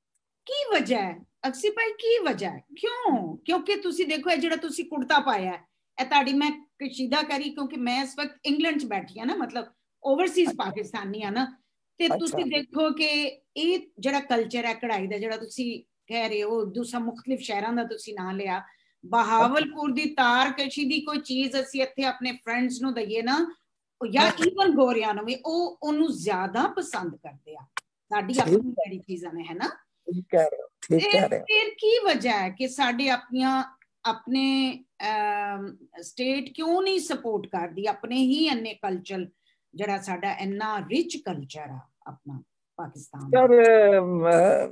ਮਸਲਾ ਇਹ ਹੈ ਕਿ ਮਸਲਾ ਕੁਛ ਨਹੀਂ ਹੈ, ਸਾਡੇ ਦਿਮਾਗ ਖਰਾਬ ਹੈ। ਹਾਂ, ਅਸੀਂ ਮੈਂਟਲੀ ਕਲੋਨਾਈਜ਼ਡ ਬੰਦੇ ਆ, ਅਸੀਂ ਆਪਣੇ ਆਪ ਤੋਂ ਏਲੀਏਨੇਟ ਹੋ ਗਏ ਹੋਏ। ਸਾਡੀ ਤਾਲੀਮ, ਸਾਡੀਆਂ ਦਰਸਗਾਹਾਂ, ਸਾਡੀਆਂ ਯੂਨੀਵਰਸਿਟੀਆਂ ਪਾਕਿਸਤਾਨੀ, ਸਾਡੇ ਤਾਲਿਬ ਇਲਮ ਨੂੰ ਪਾਕਿਸਤਾਨੀ ਨਹੀਂ ਬਣਾਉਂਦੀਆਂ। ਤਦੇ ਹੀ ਇਹ ਵਜ੍ਹਾ ਸਾਡੇ ਕੋਲ ਮੁਹਿਬੁਲ ਵਤਨੀ ਦਾ ਫੁਕਦਾਨ ਹੈ, ਕਿਉਂਕਿ ਸਾਡੀਆਂ ਤਾਲੀਮ ਗਾਹਾਂ ਜਿਹੜੀਆਂ ਨੇ ਉਹ ਸਾਨੂੰ ਪ੍ਰਾਈਡ ਨਹੀਂ ਦਿੰਦੀਆਂ ਆਪਣੇ ਵਤਨ ਦੇ ਵਿੱਚ। ਜੇ ਤੁਸੀਂ ਆਪਣੀ ਜ਼ਮੀਨ ਨੂੰ, ਆਪਣੇ ਲੋਕਾਂ ਨੂੰ, ਕੋਈ ਗੱਲ ਨਹੀਂ, ਚਲੋ ਕੋਈ ਗੱਲ ਨਹੀਂ, ਸਾਡੇ 70% ਲੋਕ ਜਿਹੜੇ ਨੇ ਜੇ ਅਨਪੜ੍ਹ ਹਨ ਤਾਂ ਕੀ ਹੋ ਗਿਆ, ਉਹ ਬਦਤਮੀਜ਼ ਤੇ ਨਹੀਂ ਹਨ। ਉਹ ਅਨਪੜ੍ਹ ਦਾ ਮਤਲਬ ਹੈ ਦੇ ਆਰ ਅਨਲੈਟਰਡ। ਉਹਨਾਂ ਕੋਲ 5000 ਸਾਲ ਪੁਰਾਣੀ ਸਿਵਲਾਈਜੇਸ਼ਨ ਹੈ। ਉਹਨਾਂ ਨੂੰ ਪਤਾ ਹੈ ਮਾਂ ਨਾਲ ਕਿਸ ਤਰ੍ਹਾਂ ਗੱਲ ਕਰਨੀ ਹੈ, ਉਹਨਾਂ ਨੂੰ ਪਤਾ ਹੈ ਪੁੱਤਰ ਨਾਲ ਕੀ ਗੱਲ ਕਰਨੀ ਹੈ, ਉਹਨਾਂ ਨੂੰ ਪਤਾ ਹੈ ਰਿਸ਼ਤੇਦਾਰੀਆਂ ਕੀ ਹੁੰਦੀਆਂ ਨੇ, ਉਹਨਾਂ ਨੂੰ ਪਤਾ ਹੈ ਮੁਆਸ਼ਰੇ ਦੇ ਵਿੱਚ ਕਿਸ ਤਰ੍ਹਾਂ ਰਹਿਣਾ ਹੈ। ਉਹਨਾਂ ਕੋਲ ਸਿਵਲਾਈਜੇਸ਼ਨ ਹੈ ਜਿਹੜੀ ਸਾਡੀ ਤਾਲੀਮ ਤੋਂ ਵੱਡੀ ਚੀਜ਼ ਹੈ। ਤੇ ਅਸੀਂ ਸ਼ਰਮਾਨੇ ਆ। ਦੇਖੋ ਜੀ, ਓਰਲ ਟ੍ਰੈਡੀਸ਼ਨ ਤੋਂ ਅਸੀਂ ਸ਼ਰਮਾਂਗੇ ਕਿਉਂਕਿ ਅਸੀਂ ਸੀਨਾ ਬਸੀਨਾ ਰਿਵਾਇਤਾਂ, ਅਸੀਂ ਰਿਟਨ ਕਲਚਰ ਨਹੀਂ ਹੈ। ਠੀਕ, ਤੁਸੀਂ ਓਰਲ ਟ੍ਰੈਡੀਸ਼ਨ ਨੂੰ ਅਗਰ ਸ਼ਰਮਾ ਕੇ ਆਪਣੀ ਸਕਾਫਤ ਚੋਂ ਬਾਹਰ ਕੱਢ ਦਿਓ ਤੇ ਬੁੱਲ੍ਹੇ ਸ਼ਾਹ ਵੀ ਗਿਆ ਤੇ ਸ਼ਾਹ ਹੁਸੈਨ ਵੀ ਗਿਆ, ਹਾਂਜੀ, ਤੇ ਜਿੰਨੇ ਸੂਫੀ ਸ਼ੋਰਾ ਨੇ ਉਹ ਵੀ ਗਏ ਤੇ ਬਾਬਾ ਰਹਿਮਾਨ ਵੀ ਗਿਆ, ਤੇ ਇਹ ਸਾਰੀ ਜ਼ੁਬਾਨੀ ਰਿਵਾਇਤ ਹੈ। ਇਹਨਾਂ ਤੇ ਆਪਣੀ ਜ਼ਿੰਦਗੀ ਚ ਲਿਖਿਆ ਹੀ ਕੁਛ ਨਹੀਂ। ਸ਼ਾਹ ਲਤੀਫ, ਜਿਹਨੂੰ ਇਹ ਸਿੰਧ ਦਾ ਬਹੁਤ ਵੱਡਾ ਸ਼ਾਇਰ ਸਮਝਦੇ ਨੇ, ਹਕੀਕਤਨ ਹੈ ਵੀ, ਠੀਕ ਹੈ, ਬਹੁਤ ਵੱਡੇ ਸ਼ਾਇਰ ਹਨ ਮਾਸ਼ਾਅੱਲਾ। तो 200 साल तो बाद वो तहरीर च आए। वो तहरीर च भी किस तरह आए ने कि वो जड़े फकीर सन, एक तारे दे नाल गाण वाले, वो गांदे फिरदे सन, तो किसी बंदे ने उन्हां कोलों उन्हां दा कलाम लैके ते लिख लिता। ते जदों लिखिया गया ते असीं क्या, वाह यार ये तो बहुत अजीम है, ते क्लासिक है। ये ते साडा हाल है। साड़ी ते सारी रिवायत सीना बसीना है। किसी जगह ते नहीं लिखी कांजी किंज पाई दी है, किसी जगह बुनियादी सकाफत लिखी हुई नहीं है। ते जिहड़ी कौम अपने अनपढ़ां दी इज्जत ना करे, अपनी दादी कोलों सिखे ना कि सिर पीड़ होवे ते की करना है, ऐथे फोड़ा निकला है ते पुलटस केड़ी बननी है, गला खराब हो जाए ते की काम कर, वो नैचुरल क्योर्स ਜਿਹਦੇ ਤੇ ਹੁਣ ਵੈਸਟ ਆ। ਇਹ ਜਿਹੜਾ ਵੈਸਟ ਜਿਹੜਾ ਆਰਗੈਨਿਕ ਕਹਿੰਦਾ, ਇਹ ਉਹੀ ਹੈ ਨਾ, ਨੈਚੁਰਲ ਕਿਉਰ ਹੀ ਹੈ ਨਾ। ਉਹੀ ਸਾਡੇ ਕੋਲੋਂ ਲਿਆ ਐਗਜ਼ੈਕਟ ਸਾਡੇ ਦਾਦੇ ਪੜਦਾਦਿਆਂ ਦੇ ਇਲਾਜ ਹੈ ਸਾਡੇ ਕੋਲੋਂ ਉਹ ਨੇਚਰ ਵੱਲ ਜਿਹੜੇ ਜਾ ਵਾਪਸ ਆ ਰਹੇ ਨੇ ਅਸੀਂ ਨੇਚਰ ਤੋਂ ਦੂਰ ਜਾ ਰਹੇ ਹਾਂ ਬੜੀ ਬਦਕਿਸਮਤੀ ਹੈ ਸਾਡੀ ਅਸੀਂ ਆਪਣੇ ਆਪ ਨੂੰ ਪਛਾਣਿਆ ਨਹੀਂ ਅਸੀਂ ਆਪਣੀ ਕਦਰ ਨਹੀਂ ਕੀਤੀ ਅਸੀਂ ਆਪਣੇ ਤੁਹਾਨੂੰ ਪਤਾ ਚਲੋ ਛੱਡੋ ਮੈਂ ਤੁਹਾਨੂੰ ਇੱਕ ਗੱਲ ਦੱਸਾਂ ਜੀ ਸਾਡੇ ਕਿੰਨੇ ਸਾਜ਼ ਸਨ ਤੁਹਾਨੂੰ ਪਤਾ ਸਭ ਮਰ ਗਏ सारंगी नहीं रही सरोद नहीं रही आष्ठा नहीं रहा मृदंग नहीं रही सुर बहार नहीं मैं किन्ने ही ना गिनांदा जाऊंगा नहीं रहे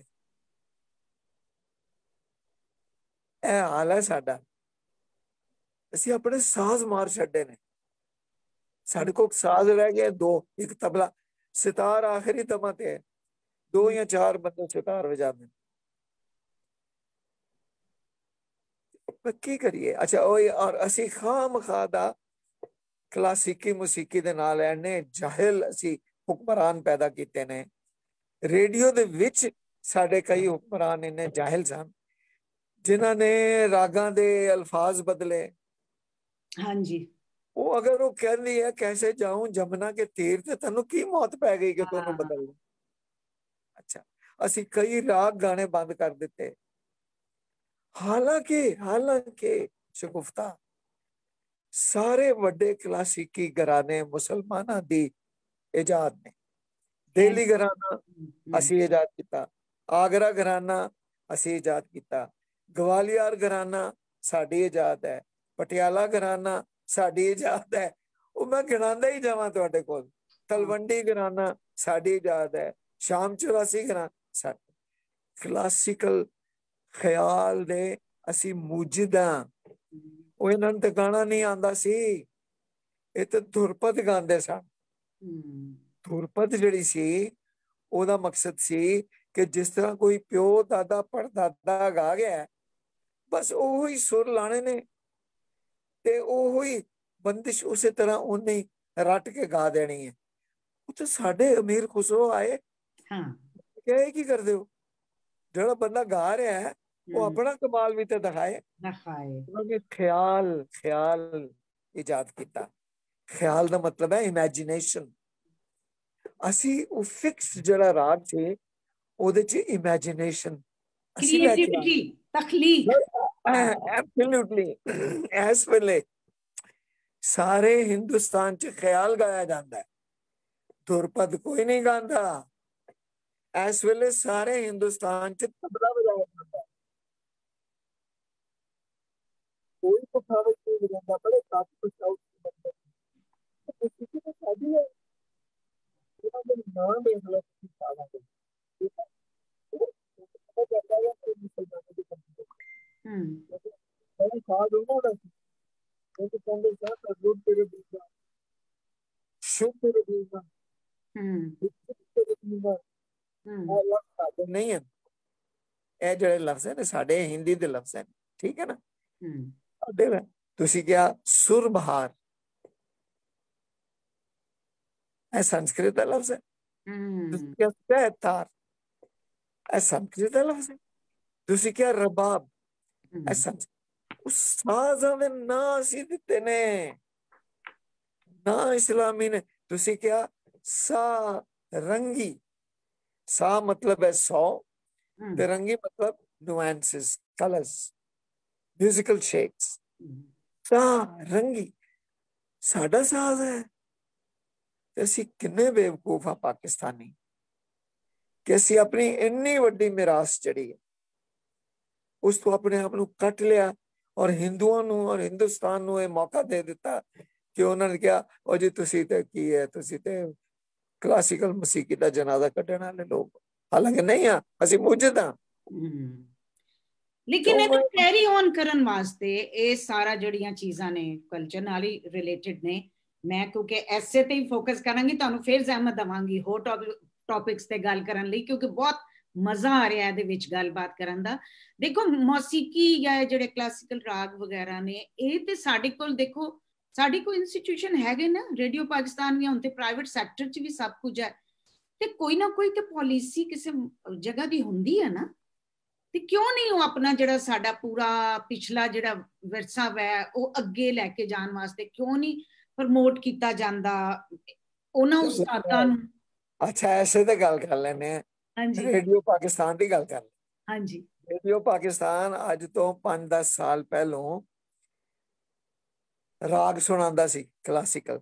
ਹਾਂਜੀ, ਫਿਰ ਉਹ ਰੇਡੀਓ ਪਾਕਿਸਤਾਨ ਦੇ ਕਿਸੇ ਡਾਇਰੈਕਟਰ ਨੇ ਕਿਹਾ ਜੀ ਇਹ ਤਾਂ ਕੋਈ ਨਹੀਂ ਸੁਣਦਾ, ਇੰਜ ਕਰਨੇ ਰਾਤ ਦੇ 12 ਵਜੇ ਤੋਂ ਬਾਅਦ ਸੁਣਾਇਆ ਕਰਾਂਗੇ।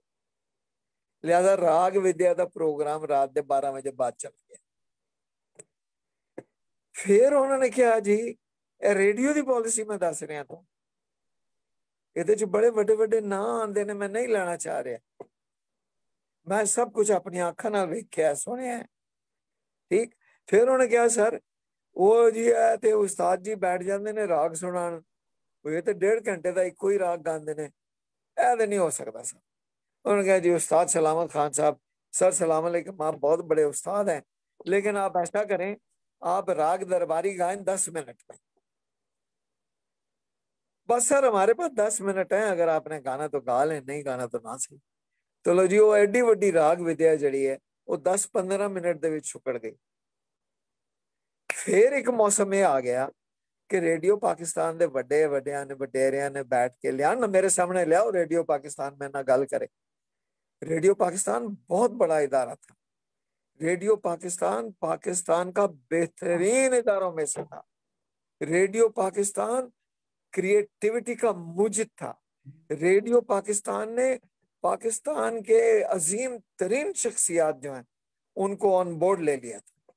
कौन सा बंदा है जिसने रेडियो पाकिस्तान के लिए काम ना किया हो? कोई नाम लें आप। बने ही उथों निकले ने लोग से बने ने। हाँ, उन्होंने जिंदगी रेडियो पाकिस्तान से शुरू की और रेडियो पाकिस्तान ने क्या किया? रेडियो पाकिस्तान ने उनका नामो निशान मिटा दिया। और रेडियो पाकिस्तान ने हमारे इतने बड़े गायक जो हैं उनको कहा ओ सर जी सर क्लासिकल तो कोई नहीं सुनता, छड्डो सर, ਇਹਦੀ ਜਗ੍ਹਾ ਤੇ ਫਿਲਮੀ ਗਾਣੇ ਲਾਉਂਦੇ ਆ। ਤੇ 50 ਸਾਲ ਤੇ ਸਾਨੂੰ ਹਿੰਦੁਸਤਾਨੀ ਗਾਣੇ ਸੁਣਾਉਂਦੇ ਰਹੇ। ਇਹ ਤੇ ਹੁਣ ਸ਼ੁਕਰ ਹੈ ਇਸ ਹੁਕੂਮਤ ਨੂੰ ਇਹ ਅਕਲ ਆਈ ਹੈ ਕਿ ਹਿੰਦੁਸਤਾਨੀ ਮੂਸੀਕੀ ਜਿਹੜੀ ਹੈ ਗਾਣਾ ਫਿਲਮੀ ਗਾਣਾ ਉਹ ਇਹਨਾਂ ਨੇ ਬੰਦ ਕੀਤਾ ਤੇ ਪਾਕਿਸਤਾਨੀ ਮੂਸੀਕੀ ਨੂੰ ਕੋਈ ਫਰੋਗ ਮਿਲ ਰਿਹਾ। ਠੀਕ।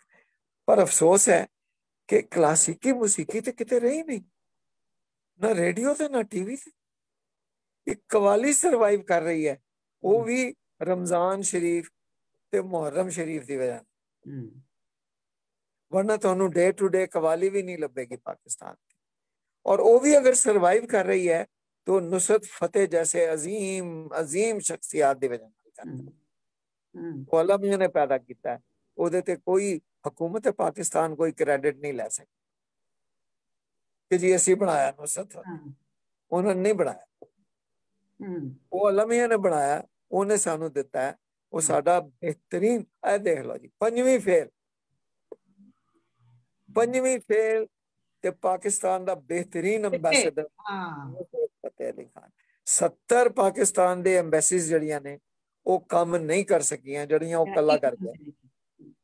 ਇਹ ਪਰਸਨੈਲਿਟੀ ਦੀ ਜੇ ਗੱਲ ਹੋਈ ਹੈ ਤੇ ਮੈਂ ਥੋੜੀ ਜੀ ਤੁਹਾਡੇ ਨਾਲ ਗੱਲ ਕਰਨਾ ਚਾਹਾਂਗੀ ਕਿਉਂਕਿ ਟਾਈਮ ਇੰਨੀ ਜਲਦੀ ਗੁਜ਼ਰ ਰਿਹਾ ਵਾ, ਇੰਨਾ ਮਜ਼ਾ ਆ ਰਿਹਾ। ਤੁਸੀਂ ਮੈਨੂੰ ਨਾ ਯਾਦਾਂ ਕੁਝ ਸ਼ੇਅਰ ਕਰੋ ਸ਼ਹਾਬਨਾਮੇ ਦੀਆਂ ਔਰ ਕੁਦਰਤੁल्लाह ਸ਼ਹਾਬ ਦੀਆਂ। ਮੈਂ ਚਾਹਨੀ ਆ ਮੈਂ 2-3 ਲੋਕ ਐਸੇ ਨੇ ਜਿਨ੍ਹਾਂ ਦਾ ਜ਼ਿਕਰ ਤੇ ਉਹਨਾਂ ਦੀਆਂ ਯਾਦਾਂ, ਜਿਨ੍ਹਾਂ 'ਚ ਇਸ਼ਫਾਕ ਸਾਹਿਬ, ਬਾਨੋ ਕੁਦਸੀਆ, ਕੁਦਰਤੁल्लाह ਸ਼ਹਾਬ, ਕਿਉਂਕਿ ਗਿੰਬੀ ਸਾਹਿਬ ਦੀ ਕਿਤਾਬ ਦਾ ਵੀ ਲਿੰਕ ਹੈਗਾ, ਬਾਨੋ ਆਪਾਂ ਨੇ ਉਹਨਾਂ ਦੀ ਕੀਤੀ ਸੀ। ਉਹਦੇ ਇਲਾਵਾ ਤੇ ਮੇਰਾ ਇੱਕ ਥੋੜਾ ਜਿਹਾ ਮੈਂ ਸੈਲਫਿਸ਼ ਵੀ ਹਾਂ ਕਿ ਇਹ ਜਿਹੜੇ ਨਾਂ ਨੇ ਇਹਨਾਂ ਦੇ ਨਾਲ ਮੇਰੇ ਆਪਣੇ रेडियो पाकिस्तान ਦੇ ਹਵਾਲੇ ਨਾਲ ਜਿਹੜਾ ਨਾਂ ਤੇ ਤੁਸੀਂ ਪਲੀਜ਼ ਇਹਨਾਂ ਦੀਆਂ ਯਾਦਾਂ ਮੇਰੇ ਨਾਲ ਥੋੜਾ ਸ਼ੇਅਰ ਕਰੋ। ਇਹ ਤੇ ਪੂਰੇ ਘੰਟੇ ਦਾ ਇੱਕ ਹੋਰ ਇੰਟਰਵਿਊ ਹੈ, ਉਹ ਅਸੀਂ ਅਲੱਗ ਕਰਾਂਗੇ, ਲੇਕਿਨ ਅੱਜ ਮੈਂ ਥੋੜਾ ਜ਼ਰੂਰ ਜਾਨਣਾ ਚਾਹਨੀ ਹਾਂ। ਤੁਸੀਂ ਕੁਦਰਤੁल्लाह ਸ਼ਾਹ ਦੀ ਛੋਟੀ ਜਿਹੀ ਗੱਲ ਕਰ ਲੈਣੇ ਆ ਕਿਉਂਕਿ ਮੇਰੇ ਵੀ ਉਸਤਾਦ ਹਨ ਜੀ ਔਰ ਉਹਨਾਂ ਦੀ ਸ਼ਖਸੀਅਤ ਜਿਹੜੀ ਹੈ ਬੜੀ ਕੰਟਰੋਵਰਸ਼ੀਅਲ ਕਰ ਦਿੱਤੀ ਹੋਈ ਹੈ ਲੋਕਾਂ ਨੇ। ਉਹਦੀ ਵਜ੍ਹਾ ਇਹ ਹੈ ਕਿ ਜਿਹੜੇ ਕੋਈ ਸਿਵਲ ਬਿਊਰੋਕਰੈਟਸ ਹਨ, ਉਹ ਕਹਿੰਦੇ ਨੇ ਜੀ ਉਹ ਕੁਦਰਤੁੱਲਾ ਸ਼ਾਹ ਤੇ ਬਿਊਰੋਕਰੈਟ ਸੀ, ਉਹ ਤੇ ਸਾਰੀ ਜ਼ਿੰਦਗੀ ਬਾਦਸ਼ਾਹਾਂ ਦੇ ਨਾਲ ਨੌਕਰੀਆਂ ਕਰਦਾ ਰਿਹਾ ਤੇ ਉਹਨਾਂ ਦੇ ਜੀ ਹਜ਼ੂਰੀ ਕਰਦਾ ਰਿਹਾ ਤੇ ਉਹਨੇ ਤੇ ਅਯੂਬ ਖਾਨ ਦਾ ਸਾਥ ਦਿੱਤਾ ਸੀ ਤੇ ਉਹਨੇ ਤੇ ਇਹ ਕੀਤਾ ਸੀ ਤੇ ਉਹ ਕੀਤਾ ਸੀ। ਉਹ ਕਿਸੇ ਦੇ ਜ਼ਿਹਨ 'ਚ ਇਹ ਨਹੀਂ ਆਉਂਦਾ ਕਿ ਬਿਊਰੋਕਰੈਟ ਜਿਹੜਾ ਹੈ क्या वो रूहानी शख्सियत नहीं हो सकता? हो सकता है अगर वो इन्ना तालीम इन्ना पढ़ा लिखा है कि उन्हें ICS पास किया सी, अंग्रेज़ां दे नाल लड़दा आया, ਉਹਦਾ ਸ਼ਾਹਨਾਮਾ ਪੜੋ ਤੇ ਉਹ ਦੇਖੋ ਕਿ ਅੰਗਰੇਜ਼ਾਂ ਦੇ ਜ਼ਮਾਨੇ ਤੋਂ ਤੇ क्या एक ब्यूरोक्रेट जड़ा है वो रूहानी शख्सियत नहीं हो सकता? और अगर वो कोई ऐसी रूहानी शख्सियत है, मेरा प्यो जड़ा है मुमताज मुफ्ती, ਉਹ ਕੁਦਰਤੁੱਲਾ ਸ਼ਾਹਬ ਨੂੰ ਅੱਲਾ ਮੀਆਂ ਦਾ 007 ਕਹਿੰਦਾ ਸੀ। ਅਸੀਂ ਮਜ਼ਾਕ ਉਡਾਉਂਦੇ ਸਾਂ, ਹੱਸਦੇ ਸਾਂ, ਅਸੀਂ ਕਹਿੰਦੇ ਨੇ ਬਾਬਾ ਯਾਰ ਕੀ ਤੂੰ ਕੁਦਰਤੁੱਲਾ ਸ਼ਾਹਬ ਨੂੰ ਤੂੰ ਕੀ ਬਣਾ ਲਿਆ ਹੋਇਆ 007। तो क्या अगर कोई एक ब्यूरोक्रेट है और वो बड़ी अहम जगह दे उत्ते मकाम दे उत्ते लगा होया है, पाकिस्तान दे लिए बड़े अहम फैसले जिथे होंदे ने उत्थे लगा है, तो क्या वो ऐसी रूहानी शख्सियत नहीं हो सकता जिहदा कोई मिशन हो सकता है और ये अपनी इनर जर्नी भी जरा वाकई 007 होवे, एग्जैक्टली हो सकता तो कोई काम लाया गया होवे, एग्जैक्टली, ठीक है ना। लिहाजा अच्छी मुमताज मुफ्ती असी ते ओदी जुत्ती दी खाक भी नहीं है, मेरा प्यो भी ते असी भी, असी ते ओदे घर दे नौकर हां, ठीक, सानू कोई यार नहीं है गल कहण दी कि मैनू ये कोई यार नहीं है कि मैं कुदरतुल्लाह शहाब दे घर दा नौकर हां, ठीक, क्योंकि मैं ओदे कोलों बहुत सीखिया, वो मेरा उस्ताद है, उन्हें मैनू बिठा के पढ़ाया नहीं है ना, ਉਹਨੇ ਸਾਡੇ ਜਿਹੜੇ ਰਸੂਲ ਸਨ ਨਾ ਮੁਹੰਮਦ ਮੁਸਤਫਾ, ਉਹਨਾਂ ਨੇ ਜਾਂਦੇ ਹੀ ਮਸਜਿਦ ਬਣਾਈ ਸੀ ਤੇ ਲੋਕਾਂ ਦਾ ਖਿਆਲ ਹੈ ਕਿ ਮਸਜਿਦ 'ਚ ਬੈਠ ਕੇ ਮਸਲੇ ਵਸਾਇਲ ਕਰਦੇ ਹੋਣੇ ਨੇ, ਵਾਜ਼ ਦਿੰਦੇ ਹੋਣੇ ਨੇ, ਲੋਕਾਂ ਨੂੰ ਤਬਲੀਗਾਂ ਕਰਦੇ ਹੋਣੇ ਨੇ, ਬੜੀਆਂ ਤਕਰੀਰਾਂ ਕਰਦੇ ਨਾ, ਉਹਨਾਂ ਨੇ ਕਦੀ ਇਹੋ ਜਿਹਾ ਕੰਮ ਨਹੀਂ ਕੀਤਾ। ਉਹਨਾਂ ਨੇ ਕਦੀ ਵਾਜ਼, ਕਦੀ ਮਸਲੇ ਮਸਾਇਲ, ਕਦੀ ਦੀਨ ਦੇ ਉੱਤੇ ਲੰਮੀਆਂ ਤਕਰੀਰਾਂ ਨਾ, ਉਹਨਾਂ ਦੀ ਮਸਜਿਦ was his workplace, that was his office, chief of Medina ਦਾ executive office ਸੀ ਉਹ, ਠੀਕ, ਉੱਥੇ ਉਹ ਹਰ ਕੰਮ ਕਰਦੇ ਸਨ, ਡੈਲੀਗੇਸ਼ਨ ਵੀ ਉੱਥੇ ਆਉਂਦੇ ਸਨ, ਪ੍ਰਾਹੁਣੇ ਵੀ ਉੱਥੇ ਆਉਂਦੇ ਸਨ, ਕਾਫਿਰ ਵੀ ਆਉਂਦੇ ਸਨ, ਰਿਆਕਾਰ ਵੀ ਆਉਂਦੇ ਸਨ, ਹਿਪੋਕ੍ਰੇਟਸ ਵੀ ਆ ਕੇ ਉੱਥੇ ਸ਼ੈਤਾਨੀਆਂ ਕਰਦੇ, ਬੱਚਿਆਂ ਦੇ ਖਤਨੇ ਵੀ ਹੁੰਦੇ ਸਨ, ਸ਼ਾਦੀਆਂ ਵੀ ਹੁੰਦੀਆਂ ਸਨ, ਠੀਕ, ਉਹ ਉੱਥੇ ਸਿਰਫ ਅਮਲ ਐਸਾ ਕਰਦੇ ਸਨ ਜਿਹੜੇ ਲੋਕੀ ਦੇਖ ਕੇ ਕਰਦੇ ਸਨ ਔਰ ਸਮਝਦੇ। उन्होंने अमल करके दिखाया, उन्होंने जिहड़ी सुन्ना है वो अमल है। असी सुन्ना नूं छड्ड के ना ते पै गए उन्हां दे बारे च किसे कहानी च, एग्जैक्टली, असी उन्हां दे जिहड़े कोई फजूल लोकां ने भी किसे कहानियां उड़ाए सन, असी वो भी अपने सीने नाल ला के बह गए। उन्होंने किसे कहानियां नहीं सुनाए, उन्होंने जो कुरान च है ना वो है, उन्होंने करके दिखाया है। ते मेरा रिलेशनशिप भी कुदरतुल्लाह शाह भी मैं इस वास्ते इज्जत करता उन्होंने बहुत ज्यादा कि मैं उन्होंने वेख के समझिया कि साडे रसूल किहो जिहे होणगे। यानी मैं तुहानू सच दसना, आज मैं पहली बार ये गल कह रहा, बिस्मिल्लाह, अगर मेरी जिंदगी च कुदरतुल्लाह शाह ना हुंदे ते मनु अपने रसूल मुस्तफा दी पहचान ही नहीं होनी सी। तुहानू किसी चीज नू पहचानने लई कोई रेफरेंस चाहिए होता है सर जी, जब तक कोई रेफरेंस ना होवे, जब तक अच्छे शायर नू ना जानो ना, ओदी शायरी ना पढ़ो ना, अच्छे शायर तुसी खुद नहीं इख्तरा कर सकते। ते मेरी जिहड़ी बड़ी उन्हां दे नाल इक लगाव है, वो इस वजह नाल उन्होंने मैनू बिल्कुल कोई नसीहत नहीं की। सारी जिंदगी मैनू नहीं किया तू नमाज पढ़िया कर, सारी जिंदगी मैनू नहीं कोई जो, लेकिन जो करते सन असी वो वेख के मुतासर होते सन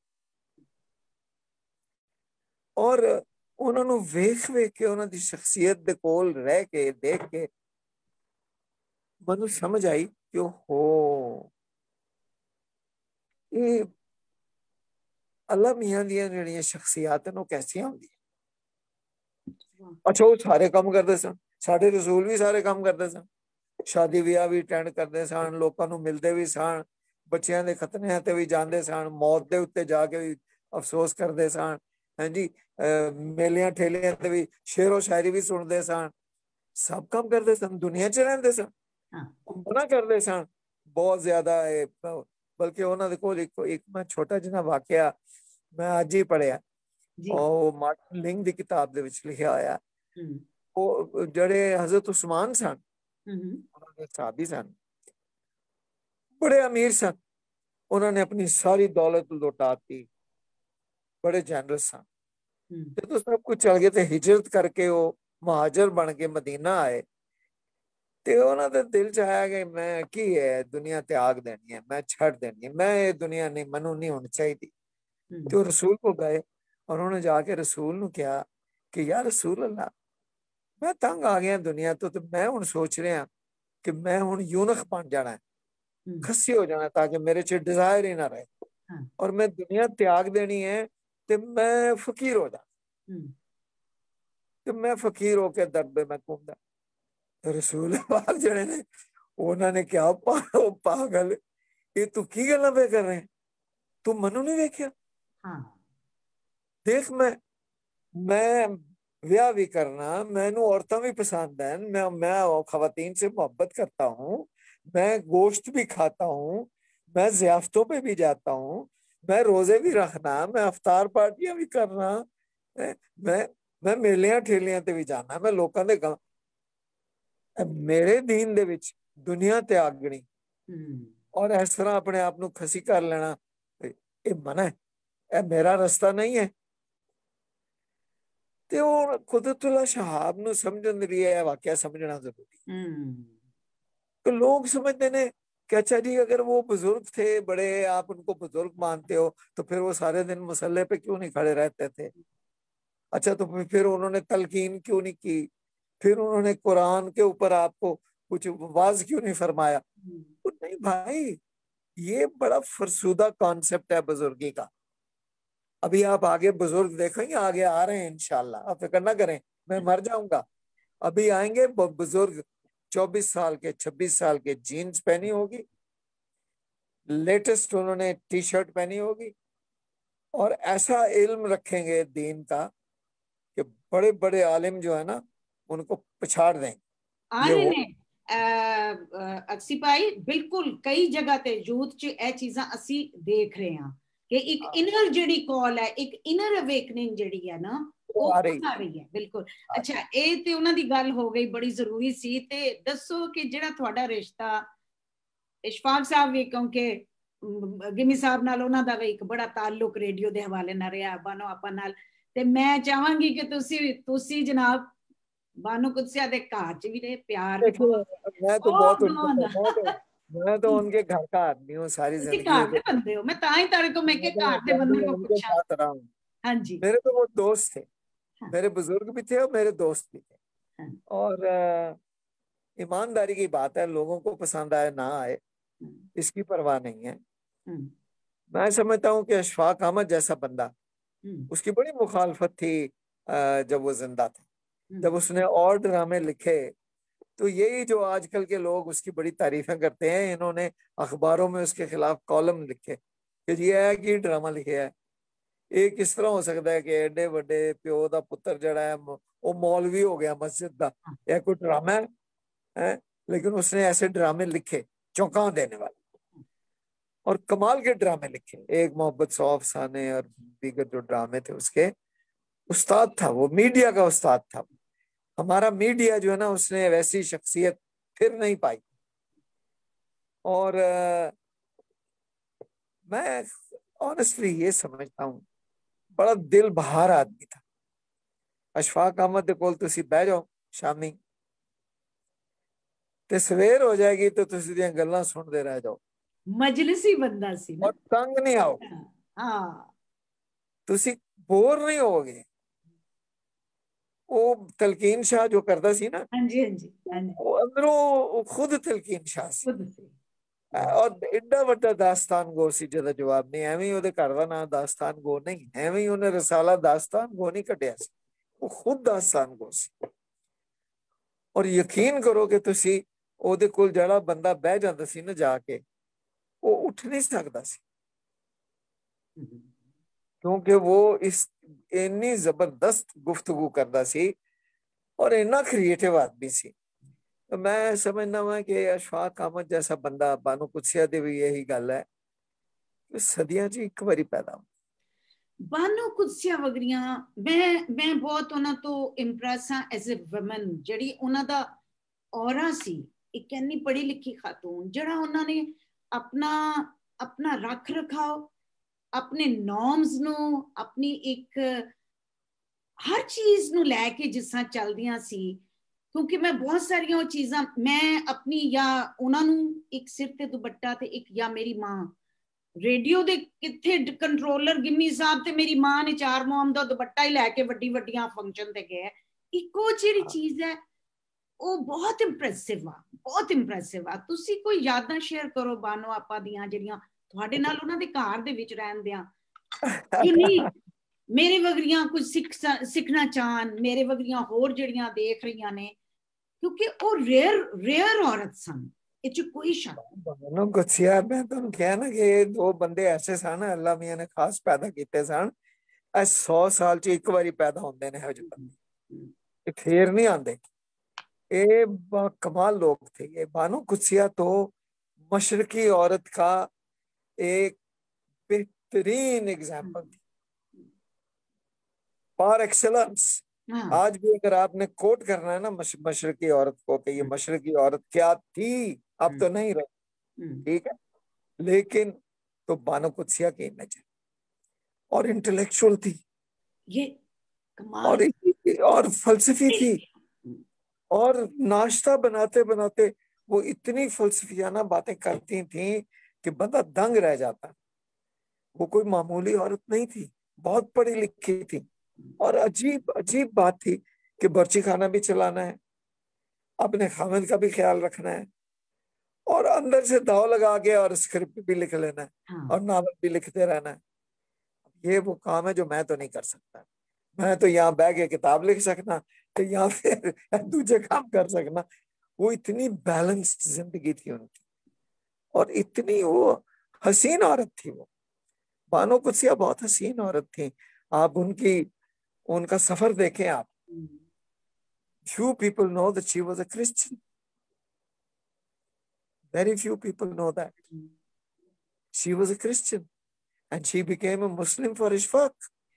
और ਉਹ ਜਿਹੜਾ ਉਹਨਾਂ ਦਾ ਮੁਹੱਬਤ ਦਾ ਬੌਂਡੇਜ ਸੀ। ਮੈਂ ਤੇ ਇੱਕ ਹੋਰ ਚੀਜ਼ ਤੋਂ ਬਹੁਤ, ਤੁਸੀਂ ਦੇਖੋ ਅੱਜ ਦੇ ਦੌਰ ਦੇ ਵਿੱਚ ਉਹ ਦੋ ਪਪੂਲਰ ਲੋਕ, ਉਹ ਜਾਂ ਤੇ ਬੰਦਾ ਚਲਾ ਜਾਂਦਾ ਕਿਸੇ ਹੋਰ ਪਾਸੇ, मतलब ਤੁਹਾਨੂੰ ਪਤਾ ਹੀ ਹੈ, खूबसूरत इंसान, या औरत चली जाती है दूसरे पासे। और क्या क्या खूबसूरत एक अंडरस्टैंडिंग, एक ऐसा प्यार वाला रिश्ता, कमाल है। सर अशफाक अहमद जो था वो इतना हसीन था जवानी में, खूबरू, और वो बात करने का इतना माहिर था, और गुफ्तगू करन चो इना कमाल रखता सी। तो ओदे राह जांदी कुड़ी नूं फड़का लैंदा सी। ओदे पिछे ते बेतहाशा कुड़ियां सन, मरदियां सन, गुआंढण भी मर पैंदी सी, इधर दी भी ते इधर दी भी। तो मैं तो वेख्या ना लेकिन लेकिन देखें आखिर दम तक उन दोनों की एक मिसालिया रिलेशनशिप, कोई अफेयर नहीं, कोई स्कैंडल नहीं, कोई कुछ नहीं, बानो दोनों बानो दा ते हो ही नहीं सकता सी ना, बानो दे ते धर्म च ही नहीं सी, ठीक है। लेकिन अशफाक तो आपको पता नहीं, अशफाक आदम जो है उसकी शख्सियत में एक शो ऑफ भी थी बड़ी जबरदस्त। वो शो ऑफ जो है ना, अगर वो शो ऑफ ना होती तो बहुत सारे काम गालिबन ना करता। उसके अंदर एक बड़ी अल्लाह ने रखी हुई थी एक शो ऑफ, उसने अपना आप दिखाना होता था हर महफिल। आप अशफाक अहमद अशफाक अहमद नु लै जाओ 5 मिनट च किसी महफिल च, उन्हें 5 मिनट च अपना आप दिखा देना। ਅਸੀਂ ਭਾਈ ਇਸ ਵਜ੍ਹਾ ਨਾਲ ਕਿ ਆਪਣਾ ਜਲੰਧਰ ਦਾ ਪਠਾਨ ਸੀ। ਮੈਂ ਪ੍ਰੋਟੈਸਟ ਕਰਾਂਗੀ ਕਿਉਂਕਿ ਮੈਂ ਆਪ ਹੀ ਪਠਾਨੀ ਹਾਂ, ਮੈਂ ਨਹੀਂ, ਮੇਰੇ ਬਰਾਦਰੀ ਹੈ, ਇਸ ਲਈ ਮੈਂ अशफाक मनु बड़ा याद आता है अशफाक, क्योंकि अशफाक ना मेरी बड़ी दोस्ती सी बहुत ਅਸੀਂ ਵਕਤ ਇਕੱਠਾ ਗੁਜ਼ਾਰਿਆ ਹੈ। ਔਰ ਅਸ਼ਫਾਕ ਨੂੰ ਮੇਰਾ ਬਾਪ ਤੋਂ ਕਈ ਗੱਲਾਂ 'ਚ ਉਹਦਾ ਬੜਾ ਮੁਖਾਲਿਫ ਸੀ। ਮੇਰਾ ਪਿਓ ਜਿਹੜਾ ਉਹਦੀ ਸਭ ਤੋਂ ਵੱਡੀ ਲੜਾਈ ਅਸ਼ਫਾਕ ਅਹਿਮਦ ਨਾਲ ਇਹ ਸੀ, ਉਹ ਕਹਿੰਦਾ ਸੀ ਉਹ ਯਾਰ ਸ਼ੱਕੋ ਕੀ ਤੂੰ ਮੀਡੀਆ ਪਿੱਛੇ ਪਿਆ ਹੈ, ਕੀ ਤੈਨੂੰ ਸ਼ੌਕ ਹੈ ਟੈਲੀਵਿਜ਼ਨ ਦੇ ਉੱਤੇ ਆਉਣ ਦਾ, ਉਹ ਤੂੰ ਬਹੁਤ ਵੱਡਾ ਅਫਸਾਨਾ ਨਿਗਾਰ ਹੈ, ਤੂੰ ਬਹੁਤ ਵੱਡਾ ਲਿਖਾਰੀ ਹੈ, ਤੂੰ ਅਦਬ 'ਚ ਆਪਣਾ ਮਕਾਮ ਪੈਦਾ ਕਰ, ਤੂੰ ਲਿਖਿਆ ਕਰ, ਤੂੰ ਅਦਬ 'ਚ ਇਹ ਤੂੰ ਡਰਾਮੇ ਸ਼ਰਾਮੇ ਲਿਖ ਰਿਹਾ ਇਹ ਅਦਬ 'ਚ ਨਹੀਂ ਆਣੇ, ਤੂੰ ਇਹ ਉਹਨਾਂ ਦੀ ਬੜੀ ਸਖਤਾਈ। ਤੇ ਅਸ਼ਫਾਕ ਅਹਿਮਦ ਕਹਿੰਦਾ ਸੀ ਅੱਗੋਂ ਉਹ ਮੁਫਤੀ ਤੈਨੂੰ ਨਹੀਂ ਪਤਾ, ਤੈਨੂੰ ਕੀ ਪਤਾ, ਤੂੰ ਬੁੱਢਾ ਹੋ ਗਿਆ। ਓਏ ਅੱਜ ਕੱਲ ਦਾ ਮੀਡੀਆ ਜਿਹੜਾ ਹੈ ਉਹ ਟੈਲੀਵਿਜ਼ਨ ਹੈ, ਉਹ ਜੋ ਗੱਲ ਮੈਂ ਟੈਲੀਵਿਜ਼ਨ ਦੇ ਥਰੂ ਪਹੁੰਚਾ ਸਕਣਾ ਹੈ ਉਹ ਮੈਂ ਉਹ ਉਂਝ ਲਿਖ ਕੇ ਨਹੀਂ ਕਰ ਸਕਦਾ। ਤੇ ਤੂੰ ਛੱਡ ਦੇ ਮੈਨੂੰ, ਤੂੰ ਮੈਂ ਮਕਸਦ ਇਹ ਉਹਨਾਂ ਦੀ ਸਾਰੀ ਜ਼ਿੰਦਗੀ ਇਹ ਲੜਾਈ ਰਹੀ ਹੈ। ਦੂਜੀ ਲੜਾਈ ਉਹਨਾਂ ਦੀ ਇਹ ਸੀ, ਬੜੀ ਦਿਲਚਸਪ ਲੜਾਈ ਸੀ, ਕਿਉਂਕਿ ਦੋਸਤੀ ਵੀ ਬਹੁਤ ਸੀ, ਪਿਆਰ ਵੀ ਬਹੁਤ ਜ਼ਿਆਦਾ, ਔਰ ਜਦੋਂ ਬੈਠਦੇ ਸਨ ਤੇ ਲੜਦੇ ਵੀ ਬਹੁਤ ਆਪਸ 'ਚ। ਹਾਂਜੀ, ਨਾ ਉਹਨੇ ਉਹਦੀ ਗੱਲ ਮੰਨੀ ਨਾ ਉਹਨੇ ਉਹਦੀ ਮੰਨੀ। ਦੂਸਰੀ ਲੜਾਈ ਇਹ ਸੀ ਕਿ ਅਸ਼ਫਾਕ ਅਹਿਮਦ ਨੂੰ ਮੁਮਤਾਜ਼ ਮੁਫਤੀ ਕਹਿੰਦਾ ਸੀ ਕਿ ਮੈਂ ਸ਼ੱਕੋ ਉਹ ਤੂੰ ਨਹੀਂ ਪਛਾਣਿਆ ਸ਼ਾਬ ਨੂੰ, ਉਹ ਮੈਂ ਜਾਣਨਾ ਸ਼ਾਬ ਕੀ ਹੈ, ਉਹ ਤੇਰੇ ਕੋਲ ਅੱਖਾਂ ਹੀ ਨਹੀਂ ਹੈ ਵੇਖਣ ਉਹਨੂੰ। ਤੇ ਅਸ਼ਫਾਕ ਕਹਿੰਦਾ ਸੀ ਉਹ ਯਾਰ ਕੀ ਸਾਡਾ ਤੇ ਯਾਰ ਹੈ, ਕੱਲ ਇੱਥੇ ਬੈਠਾ ਮਾਂ ਦੀ ਦਾਲ ਖਾ ਰਿਹਾ ਸੀ, ਤੂੰ ਐਵੇਂ ਉਹਨੂੰ ਪਤਾ नहीं ਕੀ ਬਜ਼ੁਰਗ बनाया होया है। मतलब ये भी उनकी एक बड़ी बहुत ही और प्यार का एक बॉन्डेज साहब भी इतने चालाक थे कि उसके सामने जाके बैठ जाते थे और मेरे को दोस्त बन जाते थे, और मेरे बाप को आके वो कोई ऐसा करिश्मा दिखाते थे कि मेरा बाप हैरत में 2-2 महीने हैरत में पड़ा रहता था कि वाह क्या खूबसूरत यादां शेयर कीतियां तुसी अच्छी भाई, कमाल। अच्छा तुसी ਇਹ ਮੈਨੂੰ ਦੱਸੋ, ਆਖਰੀ ਸਵਾਲ ਜੀ, ਅਕਸੀ ਮੁਫਤੀ ਅੱਜ ਜਿੱਥੇ ਖੜੇ ਨੇ, ਤੁਸੀਂ ਵੀ ਅੱਜ ਕੋਈ ਮਤਲਬ ਤੁਹਾਡੀ ਵੀ ਜਿਹੜਾ ਮੁਕਾਮ ਹੈ ਕੋਈ ਘੱਟ ਨਹੀਂ ਹੈ, ਜਿਹੜਾ ਅਸੀਂ ਅੱਜ ਗੁਫ਼ਤਗੂ ਕੀਤੀ ਹੈ ਇਹ ਕੋਈ ਆਮ ਗੁਫ਼ਤਗੂ ਨਹੀਂ, ਇਹ ਵੀ ਤੁਹਾਨੂੰ ਮੈਂ ਦੱਸਾਂ। ਤੁਸੀਂ ਅੱਜ ਮੈਂ ਔਰ ਜਿਹੜੀਆਂ ਯਾਦਾਂ ਕੀਤੀਆਂ ਸ਼ੇਅਰ, ਇੱਕ ਬੰਦਾ ਇੱਕ 40 ਸਾਲ ਦਾ ਜਿਹੜਾ ਚੀਜ਼ਾਂ ਲੈ ਕੇ ਚੱਲਦਾ, ਇਹ ਕੋਈ ਆਮ ਗੱਲ ਨਹੀਂ, ਆਮ ਆਦਮੀ ਕਰ ਹੀ ਨਹੀਂ ਸਕਦਾ ਇੰਨਾ, ਮਤਲਬ ਇੱਕ ਮੁਹੱਬਤ ਔਰ ਇੱਕ ਪੈਸ਼ਨ ਦੇ ਨਾਲ। ਕੀ ਪੈਗਾਮ ਦਵੋਗੇ ਅੱਜ ਦੀ ਯੂਥ ਨੂੰ ਉਹ ਸਾਰੇ ਤਜਰਬਿਆਂ ਤੋਂ ਬਾਅਦ, ਜਿਹੜੀ ਸਟੇਟ ਨਹੀਂ ਕਰ ਸਕੀ, ਕਿਉਂਕਿ ਤੁਹਾਡਾ ਲਫ਼ਜ਼ ਬਹੁਤ ਇੰਪੋਰਟੈਂਟ ਹੈ ਅੱਜ ਦੇ ਆਡੀਅנס ਲਈ। ਪਹਿਲੀ ਗੱਲ ਇਹ ਹੈ ਕਿ ਮੇਰੇ ਜੈਸੇ ਬੰਦੇ ਕੋਲ ਕੀ ਪੈਗਾਮ ਹੋ ਸਕਦਾ ਹੈ, ਮੈਂ ਤੇ ਖੁਦ ਸਿੱਖ ਰਿਹਾ ਹਾਲੀ, ਔਰ ਸਿੱਖਣ ਦੇ ਮਰਹਲੇ ਤੋਂ ਬਾਹਰ ਨਹੀਂ ਆਇਆ। ਤੇ ਅਗਰ ਕੋਈ ਗੱਲ ਆਪਣੀ ਯੰਗਰ ਜਨਰੇਸ਼ਨ ਜਿਹੜੀ ਹੈ ਉਹਨਾਂ ਨੂੰ ਕਹਿਣ ਦੀ ਲੋੜ ਹੈ, ਕਿਉਂਕਿ ਇਹ ਉਹ ਜਨਰੇਸ਼ਨ ਹੈ ਜਿਹੜੀ 버ਗਰ ਖਾਂਦੀ ਹੈ, ਮੈਨੂੰ ਕੋਈ ਇਤਰਾਜ਼ ਨਹੀਂ ਹੈ, ਜਿਹੜੀ ਜੀਨਸ ਪਾਉਂਦੀ ਹੈ ਕੋਈ ਇਤਰਾਜ਼ ਨਹੀਂ, ਠੀਕ ਹੈ, ਜੋ ਮਰਜ਼ੀ ਇੱਥੇ ਨਿਊਯਾਰਕ ਲਿਖ ਲਓ ਸੀਨੇ ਦੇ ਉੱਤੇ, ਮੈਨੂੰ ਕੋਈ ਇਤਰਾਜ਼, ਠੀਕ। ਸਿਰਫ ਇਤਰਾਜ਼ ਇੱਕ ਗੱਲ ਤੇ ਕਿ ਯਾਰ ਫਰਾਂਸੀਸੀ ਬੋਲੋ, ਜਰਮਨ ਬੋਲੋ, ਚੀਨ ਪਾਓ, 버ਗਰ ਖਾਓ, ਜੋ ਮਰਜ਼ੀ ਕਰੋ, ਉਹ ਦਿਲ ਤੇ ਪਾਕਿਸਤਾਨੀ ਰੱਖੋ। ਜਿਹਨਾਂ ਲੋਕਾਂ ਦੇ ਦਿਲ ਪਾਕਿਸਤਾਨੀ ਨਹੀਂ ਰਹੇ ਨਾ, ਉਹ ਬਹੁਤ ਵੱਡਾ ਨੁਕਸਾਨ ਹੈ ਪਾਕਿਸਤਾਨ। ਅਗਰ ਇਹ ਜਿਹੜੀ ਇਸ ਵੇਲੇ ਯਲਗਾਰ ਆ ਰਹੀ ਹੈ ਬਾਹਰੋਂ, ਠੀਕ ਹੈ, ਜਿਹਦੇ ਚ ਮੈਕ 버ਗਰ ਵੀ ਆ ਰਿਹਾ ਹੈ ਤੇ ਪਿੱਜ਼ਾ ਹਾਊਸ ਵੀ ਆ ਰਿਹਾ ਹੈ, ਤੇ ਵੱਡੇ ਵੱਡੇ ਡਿਪਾਰਟਮੈਂਟਲ ਸਟੋਰ ਵੀ ਬਣ ਰਹੇ ਨੇ, ਐਡੇ ਵੱਡੇ ਵੱਡੇ। ਤੇ ਮੈਨੂੰ ਪਤਾ ਕਿ ਪਿੰਡ ਦੀਆਂ ਕੁੜੀਆਂ ਕਸਮ ਨਾਲ ਇਹ ਕੋਲ ਇੱਕ ਛੋਟਾ ਜਿਹਾ ਪਿੰਡ ਹੈ ਤਤਰਾਲ ਜਾਂ ਕੀ ਹੈ, ਉੱਥੋਂ ਦੀਆਂ ਪਲੀਆਂ ਹੋਈਆਂ ਕੁੜੀਆਂ ਜਿਹੜੀਆਂ ਨੇ ਉਹ ਆਮ ਪੰਸਾਰੀ ਦੀ ਦੁਕਾਨ ਤੇ ਜਾਂਦੀਆਂ ਸ਼ਰਮ ਖਾਂਦੀਆਂ ਨੇ, ਕਹਿੰਦੀਆਂ ਨਹੀਂ ਅਸੀਂ ਜਾਣਾ ਹੈ सेंटोरस मॉल टूथब्रश भी लेना तो उथों लेना जाके मकसद ये ते फिर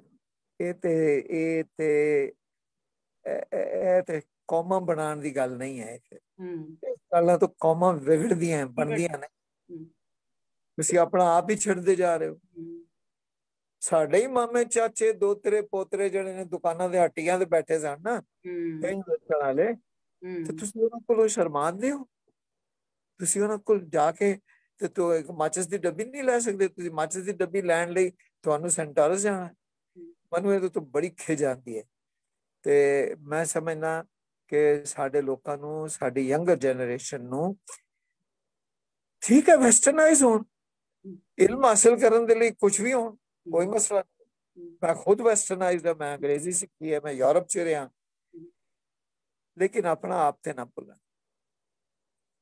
बस यही है और तो कोई गल नहीं वाह बहुत अच्छा और जी गिला भी यही है यानी मैसेज भी यही है ते गिला भी यही आए ते तुहाडे गिले दे नाल मैं एज ए शगुफ्ता गिम्मी लोधी और अपने चैनल दे राई गिम्मी टीवी यूके दे राई तुहाडे ही प्रोग्राम नूं एंडोर्स करांगी जोर दवांगी क्योंकि असी ओवरसीज पाकिस्तानी किस तरह अपने मुल्क लिए महसूस करते हैं ये सिर्फ वही सोच सकते जिहड़े इत्थे बैठे हैं देखो अज मैं बैठी हाँ अज मैं जिहड़ा एक गाउन पाया ये मेरी अपनी पाकिस्तानी कढ़ाई दा जे और जिहड़ी ईवन साडे वास्ते ये छोटी छोटी लैस जिहड़ी है मैं असी आने जाने पाकिस्तान दे नाल असी अपने बच्चियां नूं इत्थे दे उस जलगार च गुआचन नहीं दिता मेरे अपने बच्चे पाकिस्तान आंदे आ असी उन्हां नूं अपना वैल्यू सिस्टम दिता है क्योंकि जे नहीं करांगे ते असी आप गुआच जावांगे बिल्कुल और साडा ये चैनल दा मकसद भी यही है कल्चरल पूरा ब्रिज बनना अपने कल्चर नूं प्रमोट करना पंजाबी नूं अगे लैके जाना उहदे नाल पाकिस्तान दा सारा और दूसरे लोकां नूं इत्थे साडे नाल पंजाबी दे जिथे बैठे ने साडी अपनी कम्यूनिटी है दूसरी अपनी सिक्खी कम्यूनिटी है जो भी है लिटरेचर नूं अदब नूं उहदे बाद परफॉर्मिंग आर्ट नूं साडा टोटली ओ मकसद आ ते मैं बहुत ग्रेटफुल हाँ सी भाई तुहाडी मैं बहुत मेहरबानी बहुत बहुत शुक्रिया बहुत मजा आया तुहाडे नाल गल करन दा बड़े खुल के गल्लां होईयां ने बहुत मजा आया और तुहानू ना एक किताब मुका लो ते कोई महीने के बाद तुहानू मैं एक होर जिहड़ा तुहाडा ही टॉपिक है मैं वो नहीं हले अज टच कर सकी मैं ओदे उत्ते पूरी डिटेल 1 घंटे दी गल करांगी सानू पता नहीं चलिया thank you most welcome thank you